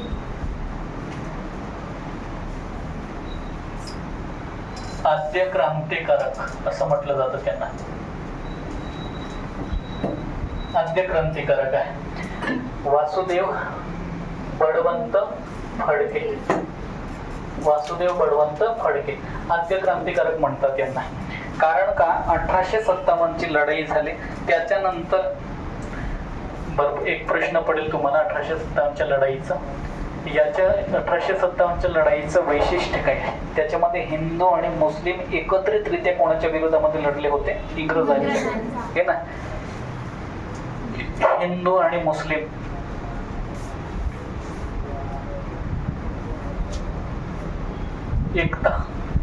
एकत्रितरित्या लढले होते. कोणाच्या विरोधामध्ये? ब्रिटिशच्या विरोधामध्ये. हे आहे. मग इंग्रजांना वाटलं होतं की यार जर हिंदू आणि मुस्लिम जर एकत्रित आले ना तर आपल्याला भारतामध्ये शासन करणं मुश्किल होऊन जाईल. त्यामध्ये याच्यामध्ये आपल्याला भेदभाव करतच राहायचा आहे, फाटेफुटे फोडतच राहायचं आहे. 1857 ची लढाई भारत नंतर पण त्यांनी जिंकून घेतली. नंतर पण मग टोटल कमांड घेतली. 1857 ची लढाई सारखी नंतर दुसरी क्रांतिकार आता हे आहे की वासुदेव बळवंत फडके हे महाराष्ट्राचे व्यक्ती आहे. महाराष्ट्राचे व्यक्ती आहे. मग तशीच क्रांती पुन्हा करता येईल का या दृष्टिकोनातनं त्याने आंदोलन चालू केलंय. आता हे बघा, हे आद्य क्रांतिकारक वासुदेव बळवंत फडके यांनी ऑपोजिट मध्ये उठाव केलेला आहे. कोणाच्या ऑपोजिट मध्ये आहे? इंग्रजांच्या. पण हे सरकारी नोकरीमध्ये होते, पोस्टामध्ये सुद्धा नोकरीमध्ये होते ते. आणि त्याच्यानंतर मग त्यांच्या सैनिकी पेशेमध्ये सुद्धा ते कामात होते. पण ते आर्मीमध्ये असताना, ब्रिटिश सैन्यामध्ये असताना, त्या ठिकाणी नोकरी करत असताना त्यांच्या आईची डेथ झाली होती. आईचा मृत्यू झाला होता है ना. आईचा मृत्यू होण्या अगोदर आई आजारी होते. तर आई आजारी होते म्हणून त्यांनी अर्ज लिहिला सरकारला है ना, मला सुट्टी पाहिजे, माझी आई एकटी आहे, आई आजारी आहे, मी सुट्टी मागतोय. पण सरकार सुट्टी दिली होती का त्यांना? तर नाही. आई आजारी असताना, आई एकटी असताना सरकार मला सुट्टी देत नाहीये. मग सुट्टी दिली नव्हती. त्यावेळेस मग आईचा मृत्यू झाला होता. मग हे शेवटी पोचता तोपर्यंत आईची डेथ झाली होती. मग एवढं वाईट वाटलं त्यांना की यार मी इंग्रजांच्या सरकारी नोकरीमध्ये काम करत आहे तरी सुद्धा माझ्या आईला मला भेटता येत नसेल तर मग हे सरकार चांगलं नाही. यांच्या विरोधामध्ये आपण उठाव केला पाहिजे. मग यांनी इंग्रजांच्या विरोधामध्ये ऍक्शन घेण्यासाठी सुरुवात केली. तर त्यांनी काय करतात बघा, वासुदेव बळवंत फडके काय करतात, एक रामोशी नावाचा एक घटक होता, आदिवासी घटक आहे, त्यानं जवळ घेतला. त्याच्यानंतर एक टीम तयार केली. मग उठाव करणे. आता उठाव करायचा आहे, एखादा क्लास चालवायचा आहे, याच्यासाठी पण थोडाफार पैसा लागतो ना, खर्च लागतो. आंदोलन करायचं असेल, क्रांतिकार्य करायचं, त्यांच्यासाठी सुद्धा खर्च लागेलच का नाही, लागणार आहे. मग त्यांनी दोरडे टाकले. दोरडे म्हणजे लुटण्याचं काम केलं. लुटण्याचं काम कोणाला केलं? डायरेक्ट सुरुवातीला इंग्रजांना लुटायचं काम नाही करता येत. त्यांचे डायरेक्ट त्यांच्या तिजोरीवर धावा घालता येणार का? नाही.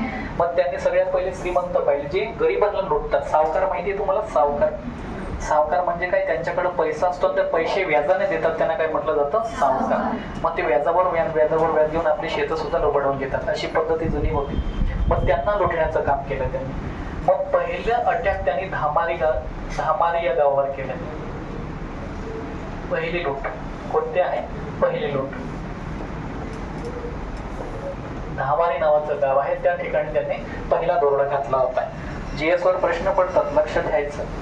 हे प्रश्न विचारले गेलेले आहे. धामारी या ठिकाणी पहिली लूट केली त्यांनी, वसुदेव बळवंत फडके. आणि बघा यांनी हे सुद्धा रायटर सुद्धा होते. त्यांनी 7,000 ओव्यांचा एक कविता संग्रह, 7,000 दत्त महात्म्य म्हणून आहे. दत्त महात्म्य म्हणून एक कविता संग्रह लिहिला. ती कविता किती ओव्याची आहे? 7,000. दत्त महात्म्य म्हणून 7,000 ओव्यांची कविता लिहिलेली. आपल्याला लिहायला जमेल? नाही लिहिणार. पोलीस भरतीचा 100 मार्काचा पेपर लिहायचा आहे आपल्याला, मुश्किल होत आहे ना. तर याचा अर्थ ते क्रांतिकारक सुद्धा आहे. इंग्रजांच्या विरोधामध्ये क्रांती केली त्यांनी, उठाव केलेले आहे त्यांनी. असं त्या डिटेल्समध्ये आपण नंतर बघू. भारत इतिहास संशोधन मंडळ कोणी स्थापन केलेलं आहे? वी का राजवाडे म्हणून आहे ना. भारत इतिहास संशोधन मंडळ कोणी स्थापन केलेलं आहे? वी का विश्वनाथ काशीनाथ राजवाडे म्हणून इतिहास तज्ञ त्यांनी स्थापन केलं पुण्यामध्ये. या ठिकाणी मला वाटतं पुण्याला आहे या ठिकाणी. पहिलं महायुद्ध माहिती आहे तुम्हाला? पहिलं महायुद्ध माहिती आहे? कोणत्या वर्षी झालंय? 1914 ते 1918 हे पहिलं महायुद्ध आहे. पहिले महायुद्ध. ठीक आहे. मग दुसरं महायुद्ध कधी झालं? 1939 ते 1945 ला. मग याच्यामध्ये एक घटक येतो जर्मनी. जर्मनी युरोप मधला एक देश आहे ना. पहिल्या महायुद्धामध्ये जर्मनी हरून जातो. पहिल्या महायुद्धामध्ये कोण हरतं? जर्मनी. त्याच्यामध्ये एक शिपाई होता, सैनिक होता, त्याचं नाव हिटलर होता. हिटलर. मग हिटलर होता तेव्हा हिटलर कोणाच्या बाजूने लढला आहे? जर्मनीच्या है ना. आपल्या देशासाठी आपण लढणार नाही तर कोण लढणार? मग हे जर्मनीच्या बाजूने हिटलर लढला आणि जर्मनी हा देश हरला. मग जर्मनीचे तुकडे करण्यात आले होते. जर्मनीचे तुकडे करण्यात आले होते. वेगवेगळ्या देशांनी ते वाटून घेतले. काही कस पार्ट जर्मनी म्हणून राहिला तेव्हाचा. जर्मनी म्हणजे पहिले महासत्ता होते, हरून गेला. मग त्यावेळेस मग हिटलरला एवढं वाईट वाटलं की यार आपला देश आहे, आपल्या देशाची ही अवस्था आहे, तर आपले हे जे देशाचे तुकडे झालेले आहेत ते आपल्याला परत जिंकून घ्यायचं आहे. मग त्यांनी म्हटलं की जिंकून घ्यायचं असेल तर या देशाचा आपल्याला राष्ट्राध्यक्ष होणं महत्वाचं आहे. मग त्यांनी इलेक्शन त्याच्या पद्धतीने साम दाम दंड वे सगळ्या गोष्टी अनुसरून मग शेवटी तो जर्मनी देशाचा तानाशाह झाला. तानाशाह झाला राजा. तानाशाह म्हणजे ऑर्डर दिली की हुकूम, याला फाशी की फाशी हे ना. भारतामध्ये तसं आहे का? नाही. कोर्टामध्ये जावं लागतं, त्या ठिकाणी केस लढवली जाते, फायनली गुन्हा लागू झाल्यानंतर मग शिक्षा होते. ही पद्धत आहे. पण तिचं तानाशाहीमध्ये तसं होतं का? एखाद्याला राजाने सांगून दिलं तुला मृत्यूदंड आहे तर त्याला मरावंच लागेल हे ना. हे होतं. तर या ठिकाणी मग हे जे दुसरं महायुद्ध झालं त्याच्यामध्ये 1939 ते 1945 मध्ये लाखो माणसं मेली, करोडो माणसं घायल झाली. एक माणूस नाही मरत पेटा, आपला तर एकच माणूस मेला तरी बाबा खूप हे ना. लाखो. हिटलर असा तानाशाह होता की असं आपला जर क्लासरूम राहिला आहे. आता याच्या प्रत्येकाला मारण्याची गरज नाही. या ठिकाणी येतात एक गॅस येतो तर सोडून देतात. आपण जसे बसले तुम्हाला बाहेरच्यांना येऊन वाटेल की भाऊ हे लेक्चर ऐकत आहे, माझा पण कार्यक्रम झालेला असेल, मी पण असंच असेल, तुम्ही पण तसंच असेल, तोपर्यंत आपले तिकीट फाटलेले असते हे ना. प्रत्येकाला मारण्याची काही एनर्जी वेस्ट करायची तर गॅस चेंबरमध्ये टाकून हे ना असं करून देतात ते. असे भरपूर माणसांना खूप मारलाय. हिटलर हा जर्मनीचा तानाशाह. हिटलर हा कोणत्या देशाचा तानाशाह आहे? जर्मनीचा. त्यांनी पुस्तक लिहिलं आहे, माइन काल्फ म्हणून आहे. कोणतं आहे? माइन काल्फ, माझा संघर्ष, आत्मचरित्र. माईन काल्फ म्हणून आहे. हा प्रश्न पण विचारला गेला. माईन काल्फ हे आत्मचरित्र कोणाचं आहे? तर हिटलर आहे. हिटलर कोण आहे? तर जर्मनी देशाचा तानाशा. हा खूप मोठी हिस्ट्री आहे, डिटेल्स मध्ये जाण्यासाठी आपल्याला वेळ जाईल. ठीक आहे. तुम्हाला परत एक प्रश्न पडेल की राष्ट्रीय काँग्रेसच्या पहिल्या महिला अध्यक्षा कोण आहे? कोण आहे? एनी बेझंट है ना. राष्ट्रीय सभेच्या पहिल्या महिला अध्यक्षा 1917 कलकत्ता. Any Besant. लक्षात ठेवा. 1917 कोणते अधिवेशन आहे? कलकत्ता अधिवेशन. 1917 ला कलकत्ता अधिवेशन झालं. त्याचे अध्यक्ष कोण आहे? एनी बेझंट है ना. पहिल्या महिला कोण होतात? हा पहिल्या महिला अध्यक्ष.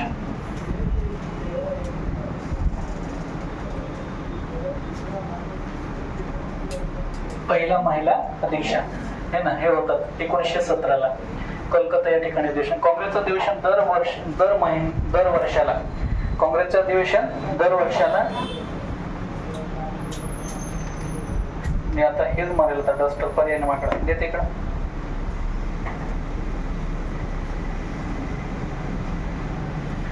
कलकत्ता अधिवेशन आहे. पास व्हायचंय का नाही? व्हिडिओ रेकॉर्ड होत आहे म्हणून, नाही तर मी दिल्या असत्या शुभेच्छा. जीएसचं लेक्चर तुम्हाला नाही भेटणार, परत सांगतोय. जीएस मध्ये आपण मार्क खातो आहे त्याच्यासाठी आहे, आणि याच्यावर टेस्ट होईल ना त्यावेळेस मग चांगलं आहे. तीच नोट्स कंटिन्यू करतोय ना मी. डिटेल्स मध्ये होतंय ना. मग बंदर क्या जाने अदरक का स्वाद. बंदर क्या जाने अदरक का स्वाद है ना. गाढवा पुढं वाचली गीता, कालचा गोंधळ बरा होता. लक्षात आहे. टेस्ट होणार आहे, टेस्ट सिरीज मध्ये बघून घेतो मग है ना. इथं पहिल्या महिला अध्यक्ष होऊन गेल्या राष्ट्रीय सभेच्या, आणि आपण इथं डोलक्या मारतोय है ना. पहिली महिला शाळा 1848 ला सावित्रीबाई फुले महात्मा फुले स्थापन करून देत आहे. त्या म्हटल्या की आपल्या पोरी शिकायला पाहिजे. त्यांनी किती शेण अंगावर घेतलं हे ना, दगड अंगणावर घेतले, सगळ्या विटंबना सहन केले. कशासाठी? आपल्या मुली शिक्षण घेतलं पाहिजे.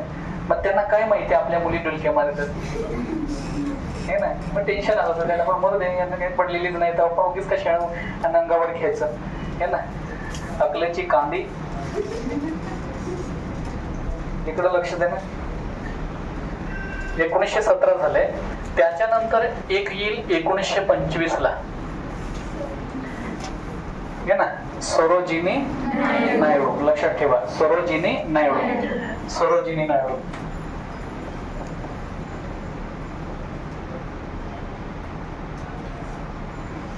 सरोजिनी नायडू राष्ट्रीय सभेच्या पहिल्या भारतीय महिला.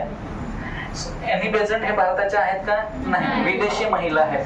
आणि ह्या सरोजिनी नायडू भारतामधल्या पहिल्या महिला होतात, भारतीय जन्मलेल्या. तुम्हाला मी चक्रवर्ती गोपालाचारी पण बोललो. लॉर्ड माउंटबॅटन आहे. लॉर्ड माउंटबॅटन पहिले गव्हर्नर जनरल होता स्वतंत्र भारताचे हे ना. ते कुठले होते? इंग्लंडचे. पण भारतामध्ये जन्मलेले भारतीय व्यक्ती म्हणून पहिले कोण होतात? राजगोपालाचारी. तसंच आहे या ठिकाणी. ह्या विदेशी महिला. आणि बेझंट भारताचं नाव आहे का? नाही आहे. दुसऱ्या महिला दुसऱ्या देशातनं भारतामध्ये येऊन भारताच्या स्वातंत्र्यासाठी संघर्ष करीत होते, आणि त्यांना शिकवताना आपण झोपत आहे. बाबा, पराया देशामधला व्यक्ती आपल्यात येते. भारत स्वतंत्र होऊन जायला पाहिजे, तुम्हाला शिक्षण असायला पाहिजे, तुम्हाला नोकरी भेटायला पाहिजे, तुम्हाला पटेल ते करता आलं पाहिजे, यासाठी ते संघर्ष करीत आहे. आपलं काम आहे डोलक्या मारणं. मुलींना डोलकी शोभते का भाऊ? हे ना. मुलींना डोलकी शोभणार का? नाही शोभत. मुलांना ठीक पिऊन पडलेले असतात, डोलक्या मारून काय त्यांना काय सवय आहे. डुकरांना गटात येत राहायला काय फरक पडतो का? नाही पडत ना. फरक पडतो का? नाही आहे. मग तुम्हाला डुकरीन व्हायचंय का? नाही व्हायचंय. लक्षात घ्या. ठीक आहे. मग 1925 ला पहिल्या भारतीय महिला राष्ट्रीय सभेचे अध्यक्ष झाला. त्यांचं काय नाव आहे? मग सरोजिनी नायडू. 1925 ला कानपूर अधिवेशन झालं. कोणतं अधिवेशन झालं? कानपूर. लक्षात येते. आपली टेस्ट होईल. टेस्ट मध्ये मार्क कमी आला तर कानपूरला अधिवेशन होईल. आणि मग पहिल्या महिला कानपूरला राहणाऱ्या कोण ठराल? हे ना, तू ठरशील. लक्षात ठेव, नाव नाही सांगत, व्हिडिओ आहे म्हणून. पुढचं बघू.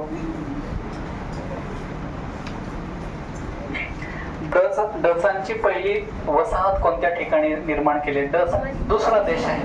दुसऱ्या देशाची व्यक्ती भारतात येते. दुसऱ्या देशाची कुठे येते व्यक्ती? भारतात येते. डच. आता बघा, इंग्रज वेगवेगळ्या देशाने भारतामध्ये अटक केलेले आले. PD आणि E आणि F ही एक पद्धत आहे माझी लक्षात ठेवण्याची. पोर्तुगीज, डच, इंग्रज आणि फ्रान्स. हे ना, सगळ्यात पहिले कोण आले तर म्हणायचं पोर्तुगीज. Vasco da Gama. कोणता गामा? त्याचं नाव कोणतं तेच माहिती नाही. वास्को दी गामा. वास्को आहे का, दी आहे का, गामा आहे, आपला काय घेणं नाही देणं नाही. हे ना, वास्को डी गामा आला. लक्षात द्या, 1498 ला. 1498 ला भारतामध्ये आला. कालिकत बंदर. केरळमध्ये एक बंदर आहे. बंदर म्हणजे माकड आहे. माकड आहे का? नाही. बंदर म्हणजे त्या ठिकाणी जहाज येतात जातात. त्या लोकेशनला बस स्टँडवरला आपण बस स्टँडला बस येतात जातात म्हणून त्याला बस स्टँड म्हणतो. हे ना, विमानतळामध्ये विमान येतात जातात म्हणून आहे. जहाज ज्या ठिकाणी येतात जातात त्याला काय म्हणतो? बंदर. हे ना, मग वास्को डी गामा का विमानने आला का? नाही आला. मग कशाने? समुद्री मार्गाने आला. तर जहाज कुठंतरी थांबेल ना, मग थांबेल जहाज. मग ते कोणत्या ठिकाणी थांबली? कालिकत. कालिकत काय आलं? बंदर. कालिकत कुठं आलं? केरळ. केरळची राजधानी काय आहे? तिरुवनंतपुरम. कोणती राजधानी आहे? तिरुवनंतपुरम. हे ना, त्या ठिकाणी आलं. वास्को डी गामा येताना गाजा आणलाय त्याने. काय आणलंय? गांजा. हे ना, तपकीर आणलंय त्याने. काय आणलंय? तपकीर. विमल गुटखा आणलं त्याने. चांगलं आणेन का ते? दुसऱ्या देशाचं आहे. हे ना, मग आपलं म्हणतं की पिऊन बघ. वास्को डी गामा काय म्हणतात आपल्याला? हे पिऊन बघ, हवेमध्ये फिरल्यासारखं वाटतंय. मग ते मी म्हणतो आजपर्यंत मी तर हवेत गेलाच नाही, ते पिऊन तर बघ. मग त्याने म्हटलं थोडंसं मारून बघ. मारून पाहिल्यानंतर म्हटलं कसं वाटतंय? आता इथपर्यंत पोहोचल्यासारखं वाटतंय. हे ना, त्यानंतर म्हटलं अजून एकदा मारून बघ. मग त्याच्यानंतर म्हटलं आता कुठं वाटतं? आता इथपर्यंत पोहोचलोय. आता अजून मारशील ना तर स्वर्गात जाशील. मारून घेतल्यानंतर म्हटलं कशी वाटते? आता तर मी तर हवेत फिरतोय. आता काय वाटतं? मजाच मजा आहे ना, म्हणून दररोज घ्यायची. काय घ्यायची? दररोज घ्यायची. मग ते नालायक आलं, ते असं सगळं व्यसन आपल्याला देऊन गेले आणि त्याच्या मोबदल्यात सोन्या चांदी घेऊन चालले गेले. आपण मसाल्याची पदार्थ त्यांना दिली, त्यांनी त्यांच्या मोबदल्यात आपल्याला तंबाखू देऊन दिली. है ना, आज पण रगडी करतात ना, खेडेगाव. चालतंय. सगळ्यात पहिले कोण आला? पोर्तुगीज. नंतर कोण आला? डच. नंतर कोण आला? इंग्रज. नंतर कोण आला? हे ना, सगळ्यात अगोदर कोण आला? पोर्तुगीज. आणि सगळ्यात शेवटी जाताना पण तोच गेला शेवटी. 1498 ला. 1498 ला पोर्तुगीज आला. हे ना, वास्को डी गामा. आणि 1961 ला गोवा. 1961 ला गोवामध्ये पोर्तुगीज होते. पण ते पोर्तुगीज चालले गेले बिचारे, पण त्यांच्या बहिणी सोडून गेले. हे ना, गरीब असतात बिचारे, कपडे घातलेले नसतात. मग आपण चिल्लर घेऊन जायचं गोव्याला. गरीब आहे, अल्लाह के नाम पे दे दे बाबा, 1 रुपया देऊन द्यायचं. बिचारे कपडेच नाही आहे. हे ना, अशी कंडिशन आहे. कल्चर नाही आहे. आता गोवा एकमेव आहे. फॉरेनर टूर वगैरे येतात ते. 1498 ला कोण येत आहे? पोर्तुगीज. जातात कधी? होतात 1961 ला. सगळ्यात अगोदर आले, सगळ्यात शेवटी गेले. पण देशावर शासन कोणी केलं आहे? इंग्रजांनी केलेलं आहे. हे ना, तो प्रश्न पर्पज आहे. सगळ्यात पहिले पोर्तुगीज आले, नंतर डच आले, नंतर इंग्रज आले, नंतर फ्रान्स आले. आणि डचने सगळ्यात पहिली वसाहत कुठं निर्माण केली आहे? तर मछलीपट्टणम. कोणते आहे? मछलीपट्टणम. मछलीपट्टणम, हे लक्षात ठेवा. प्रश्न पडलेला आहे. कुठं आहे? तर आंध्र प्रदेश मध्ये म्हणायचं. कुठं आहे? आंध्र प्रदेश. ठीक. मुंबईचा सिंह म्हणून कोणाला ओळखले जाते? फिरोजशाह मेहता. मुंबईचे सिंह.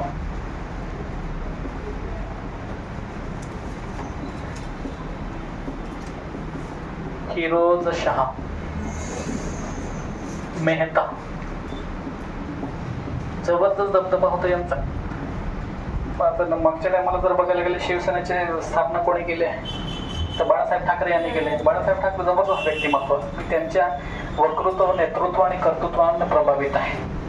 2012 ला काहीतरी डेथ झाली त्यांची, पण मुंबईमध्ये एकतर्फी शासन केलं. त्यांना शब्द पंतप्रधानाला सुद्धा भेटायला जात नाही.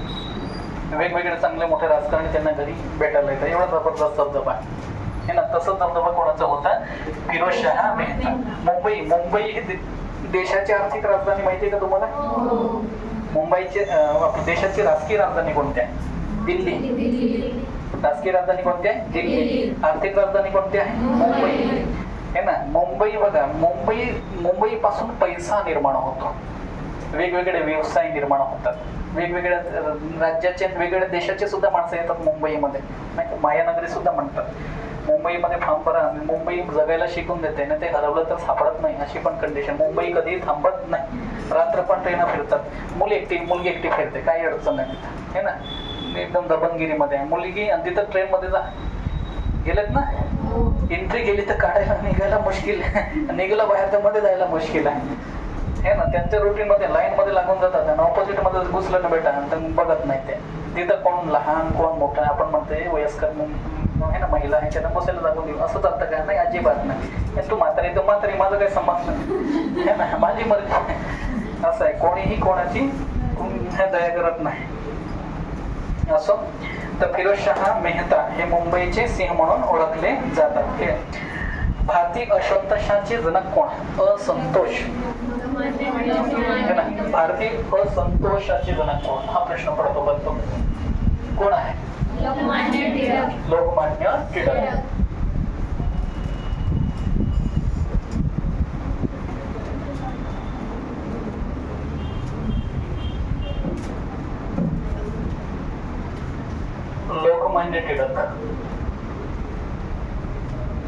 एक व्यक्ती आहे व्हॅलेंटाईन चिरोल. व्हॅलेंटाईन चिरोल म्हटलं जातं.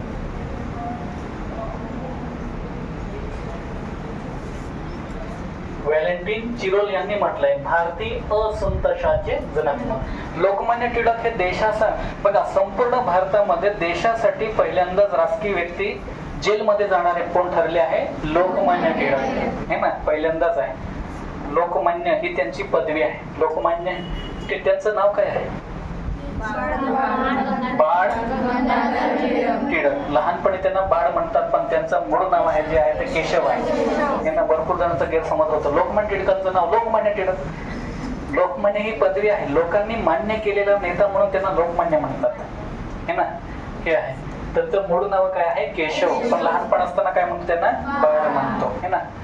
असो तर भारतीय असंतोषाचे जनक कोण आहे? लोकमान्य टिळक. हे भारताला शांत राहू देत नाही असं त्यांचं म्हणणं आहे. काही ऍक्टिव्ह कृती करत राहतात. क्रांतिकारकांना पण सपोर्ट करतात. इंग्रजांना पण त्यांनी सांगितलं स्पष्ट मध्ये, Swaraj is my birth right and I shall have it. म्हणजे स्वराज्य माझा जन्मसिद्ध अधिकार आहे आणि मी तो मिळवणार आहे ना. हे आपलं लहानपणी म्हणतो ना, स्वराज्य माझा जन्मसिद्ध अधिकार आहे तो मिळवणार, राष्ट्रीय गर्जना करणार लोकमान्य टिळक देशाचे पहिले नेते ठरले असं लहानपणी भाषण करत असतात त्यावेळेस है ना. ठीक आहे. मग लोकमान्य टिळक हे ना जबरदस्त नेतृत्व, घाबरत नाही, कोणाला घाबरत नाही. हे आहे. त्यांनी 2 न्यूजपेपर पण काढलेले आहे. भरपूरदा प्रश्न पडतो कोणकोणत्या? केसरी आणि मराठा. केसरी मराठीमध्ये आहे.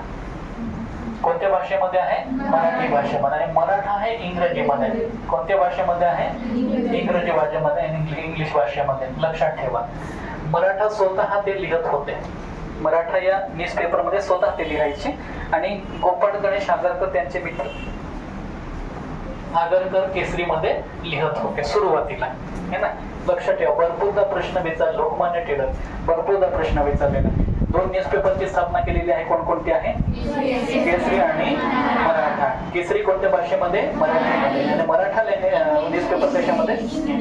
एक लक्षात ठेवा अजून, 1893 आणि 1895 2 जयंत्या स्थापन केल्या त्यांनी. एक शिवजयंती, एक कोण आहे? शिवजयंती. आणि एक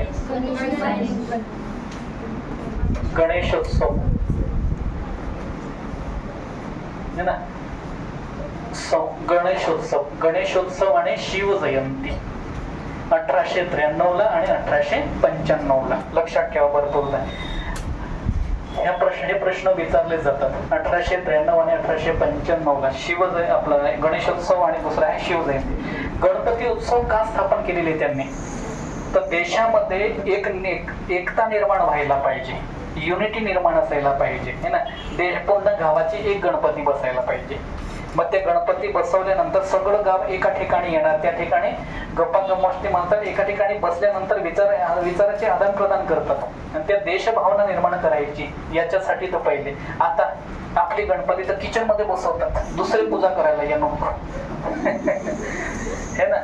आपली मानसिकता काय आहे. लोकमान्य टिळकांनी संपूर्ण देशामध्ये पहिल्यांदा गणेशोत्सव स्थापन केला, कारण का जनता जागृत व्हायला पाहिजे. याच्या मागे इंग्रजांच्या विरोधामध्ये एक वातावरण निर्माण असायला पाहिजे ना, एक युनिटी निर्माण असायला पाहिजे, हा त्यांचा उद्देश. पण आपला उद्देश तसा असतो का? नाही. मग त्याचा गणपती किती उंचीचा आहे, एवढा उंचीचा, माझा गणपती मोठा असायला पाहिजे आणि त्याच्यापेक्षा अजून मोठा असायला पाहिजे. म्हणजे आपल्यामध्ये असतं ना एक जड वृत्ती. देव बिचारा त्याचा गणपती म्हटलं की काय भांडण यार हे ना. आणि टाकतात तेव्हा कुठं टाकतात? पाणीमध्ये टाकतात, धरणात टाकतात का? कुठं पण कोणत्या ठिकाणी तरी टाकून देतात पाण्याच्या व्यवस्थेमध्ये. त्यांना पुरतो तो ना. एखाद्या ठिकाणी गणपतीचा पाय तुटलेला असतो, एखाद्या ठिकाणी हात तुटलेला असतो. मग ज्याची पूजा आपण श्रद्धेने, जे तेवढे दिवस काही जास्तीत जास्त 11 दिवस पूजा केली जाते. मग ते 11 दिवस पूजा केल्यानंतर काहीतरी श्रद्धा असते आपली. तुम्ही सगळे 11 दिवस श्रद्धा केली, शेवटी संध्याकाळी कुठं पण टाकून येत. गणपती म्हणतो की याला मी आशीर्वाद दिलेला आहे, तो रिटर्न घेतो हे ना. वाटणार ना देव जर असेल तर त्याला कुठं पण टाकून देत आहे हे ना. तर देवाची जर श्रद्धा करायची असेल तर मनापासून करायची, असं हा उद्देश होता. आणि शिवाजी महाराज महाराष्ट्राचे कुलदैवत म्हटले जातात. मग त्यांच्या नावानं एक समाज महाराष्ट्र संपूर्ण एकीमध्ये निर्माण झाला पाहिजे. महाराष्ट्राचे ना लोकमान्य टिळक कुठे आहेत? रत्नागिरीचे. कुठले आहे? रत्नागिरीचे हे ना लोकमान्य टिळक आहे. हे भरपूरदा प्रश्न तुम्हाला याच्यामधनं पडेल आहे.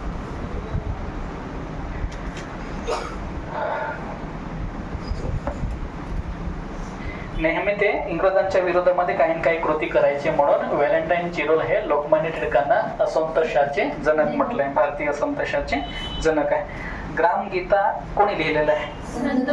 संत तुकडोजी महाराज है ना. संत तुकडोजी महाराज काय म्हणून ओळखले जातात? संत तुकडोजी महाराज राष्ट्रीय संत म्हणून आहे. एक गाडगे बाबा माहिती तुम्हाला? गाडगे बाबा काय म्हणून ओळखले जातात? संत गाडगे बाबा स्वच्छतेच्या बाबतीत आहे ना, बरोबर आहे ना. ठीक. ग्रामगीता कोणी लिहिलं तर तुकडोजी महाराज. कोणी लिहिलं आहे?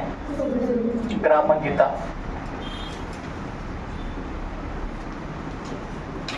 तुकडोजी महाराज यांनी लिहिला आहे ग्रामगीता. हा काव्यग्रंथ कोणी लिहिला आहे? तुकडोजी महाराज यांनी लिहिला आहे. अजून एक आहे संत गाडगे महाराज.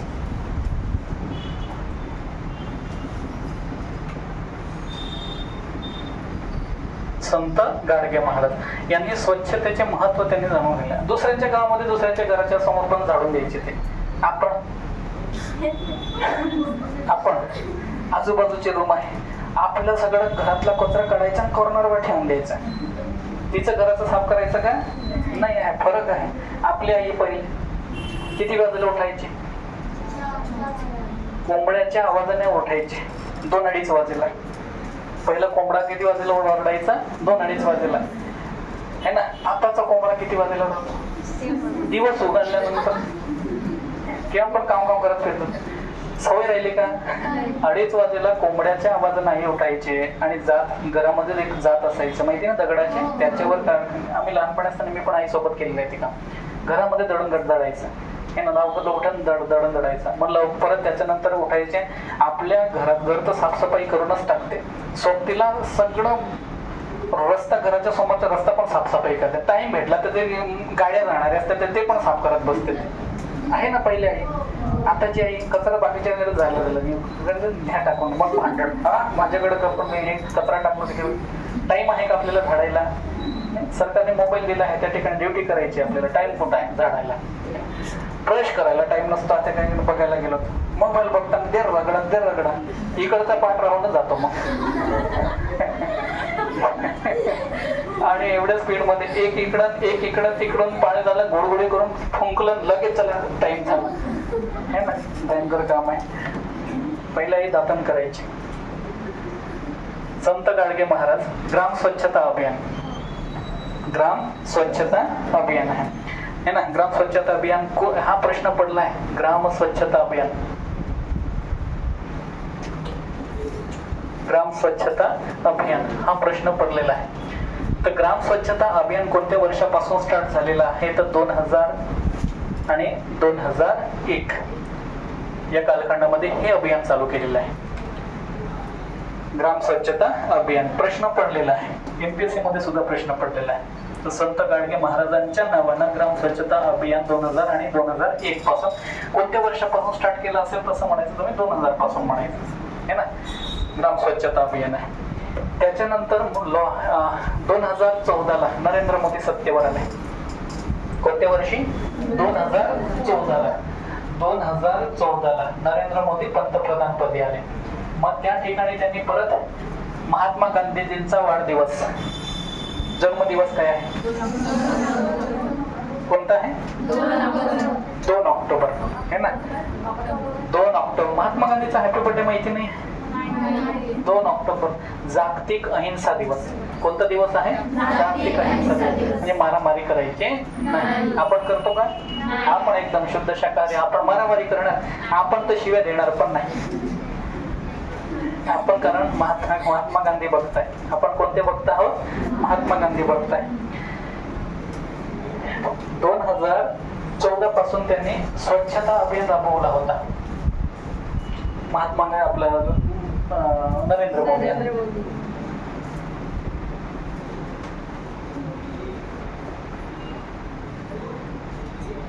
स्वच्छता अभियान आणि तो दिवस कोणता आहे? 2 ऑक्टोबर 2 ऑक्टोबर महात्मा गांधींचा वाढदिवस आहे.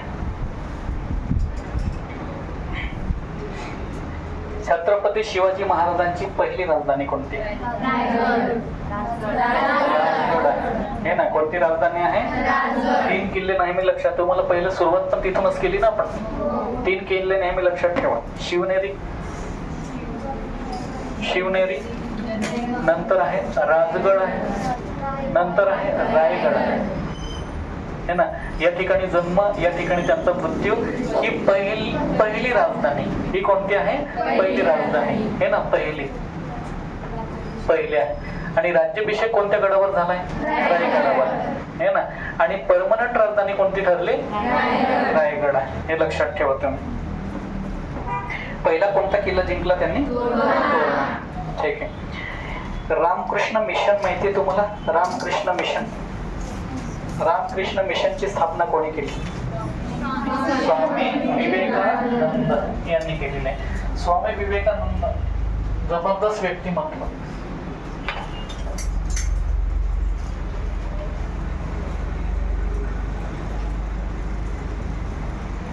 रामकृष्ण मिशन.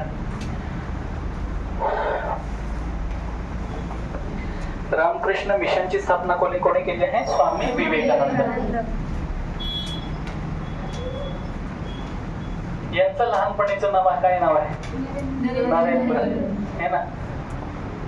आताचे नरेंद्र वेगळे आहेत, तेव्हाचे वेगळे होते. नरेंद्र मोदी वेगळे आहे आणि तेव्हाचे स्वामी विवेकानंद वेगळे आहे. ध्यान धारणा करायचे खूप चांगलं आहे. एवढी जबरदस्त कॉन्सन्ट्रेशन, मेडिटेशनला वगैरे बसायचे तुम्हाला सांगितलं. एकदम जबरदस्त कॉन्सन्ट्रेशन आहे. यांची मी पुस्तकं पण वाचलेले आहे. एका वेळेस ते काय फॉरेन येतात. 1893 ला सार्वजनिक धर्म परिषद. कोणती आहे? सार्वजनिक धर्म परिषद. कुठं झालेली आहे? कुठं झालेली आहे सांगा ना. शिकागो. बरोबर आहे ना. का टेन्शन मध्ये आहे? कुठं आलं आहे? कुठं आलं? अमेरिका या ठिकाणी सार्वजनिक धर्म परिषद भरली होती शिकागो या ठिकाणी है ना. आज कोणतंही म्हणतात बघा, समोर बसलेलं तमाम माझ्या बंधू आणि भगिनींनो असं म्हणतात, बोलतात ना. तर त्या ठिकाणी सार्वजनिक धर्म परिषदेमध्ये पहिल्यांदाच हे वाक्य कोणी उच्चार केलं होतं? स्वामी विवेकानंद. समोर बसलेल्या तमाम अमेरिकन बंधू आणि भगिनींनो, या वाक्यावर खूप टाळ्या वाजल्या होत्या, एकसारखं सगळ्यांनी उभं राहून टाळ्या वाजवल्या होत्या सार्वजनिक धर्म परिषदेमध्ये. कारण ते अमेरिकेमध्ये एक मेसेज दिला की मी भारतातनं जरी आलो तरी सुद्धा अमेरिकेमधले सुद्धा माझं काय लागतं आहे, बहिणी लागतात. अमेरिकेचे जे पुरुष आहेत ते सुद्धा माझे काय लागतात, भाऊ लागतात. एक बंधू भगिनीचा एक संदेश त्यांनी जगाला दिला होता. हे आहे शिकागो या ठिकाणी, लक्षात ठेवा. तर यांचे गुरुचं नाव आहे रामकृष्ण. त्यांचे विचारसरणीची हे ना, विचारसरणीला प्रचार करायचा याच्यासाठी ते मिशन राबवलं होतं. कोणतं आहे, रामकृष्ण मिशन. यांची स्थापना कोणी केलेली आहे, स्वामी विवेकानंद. हे ना, त्यांचं लहानपणीचं नाव काय आहे, नरेंद्र आहे. हे लक्षात ठेवा. एक घटना घडली होती 1919 ला, 1919 ला, आणि तारीख असेल ती 13 एप्रिल. हे लक्षात ठेवा. 13 एप्रिल 1919 ला जालियनवाला बाग हत्याकांड. कोणती आहे, जालियनवाला बाग हत्याकांड. जालियनवाला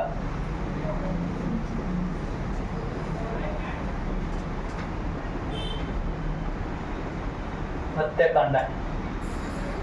खूप विचित्र घटना घडली होती. 13 एप्रिल 1919 मध्ये आहे.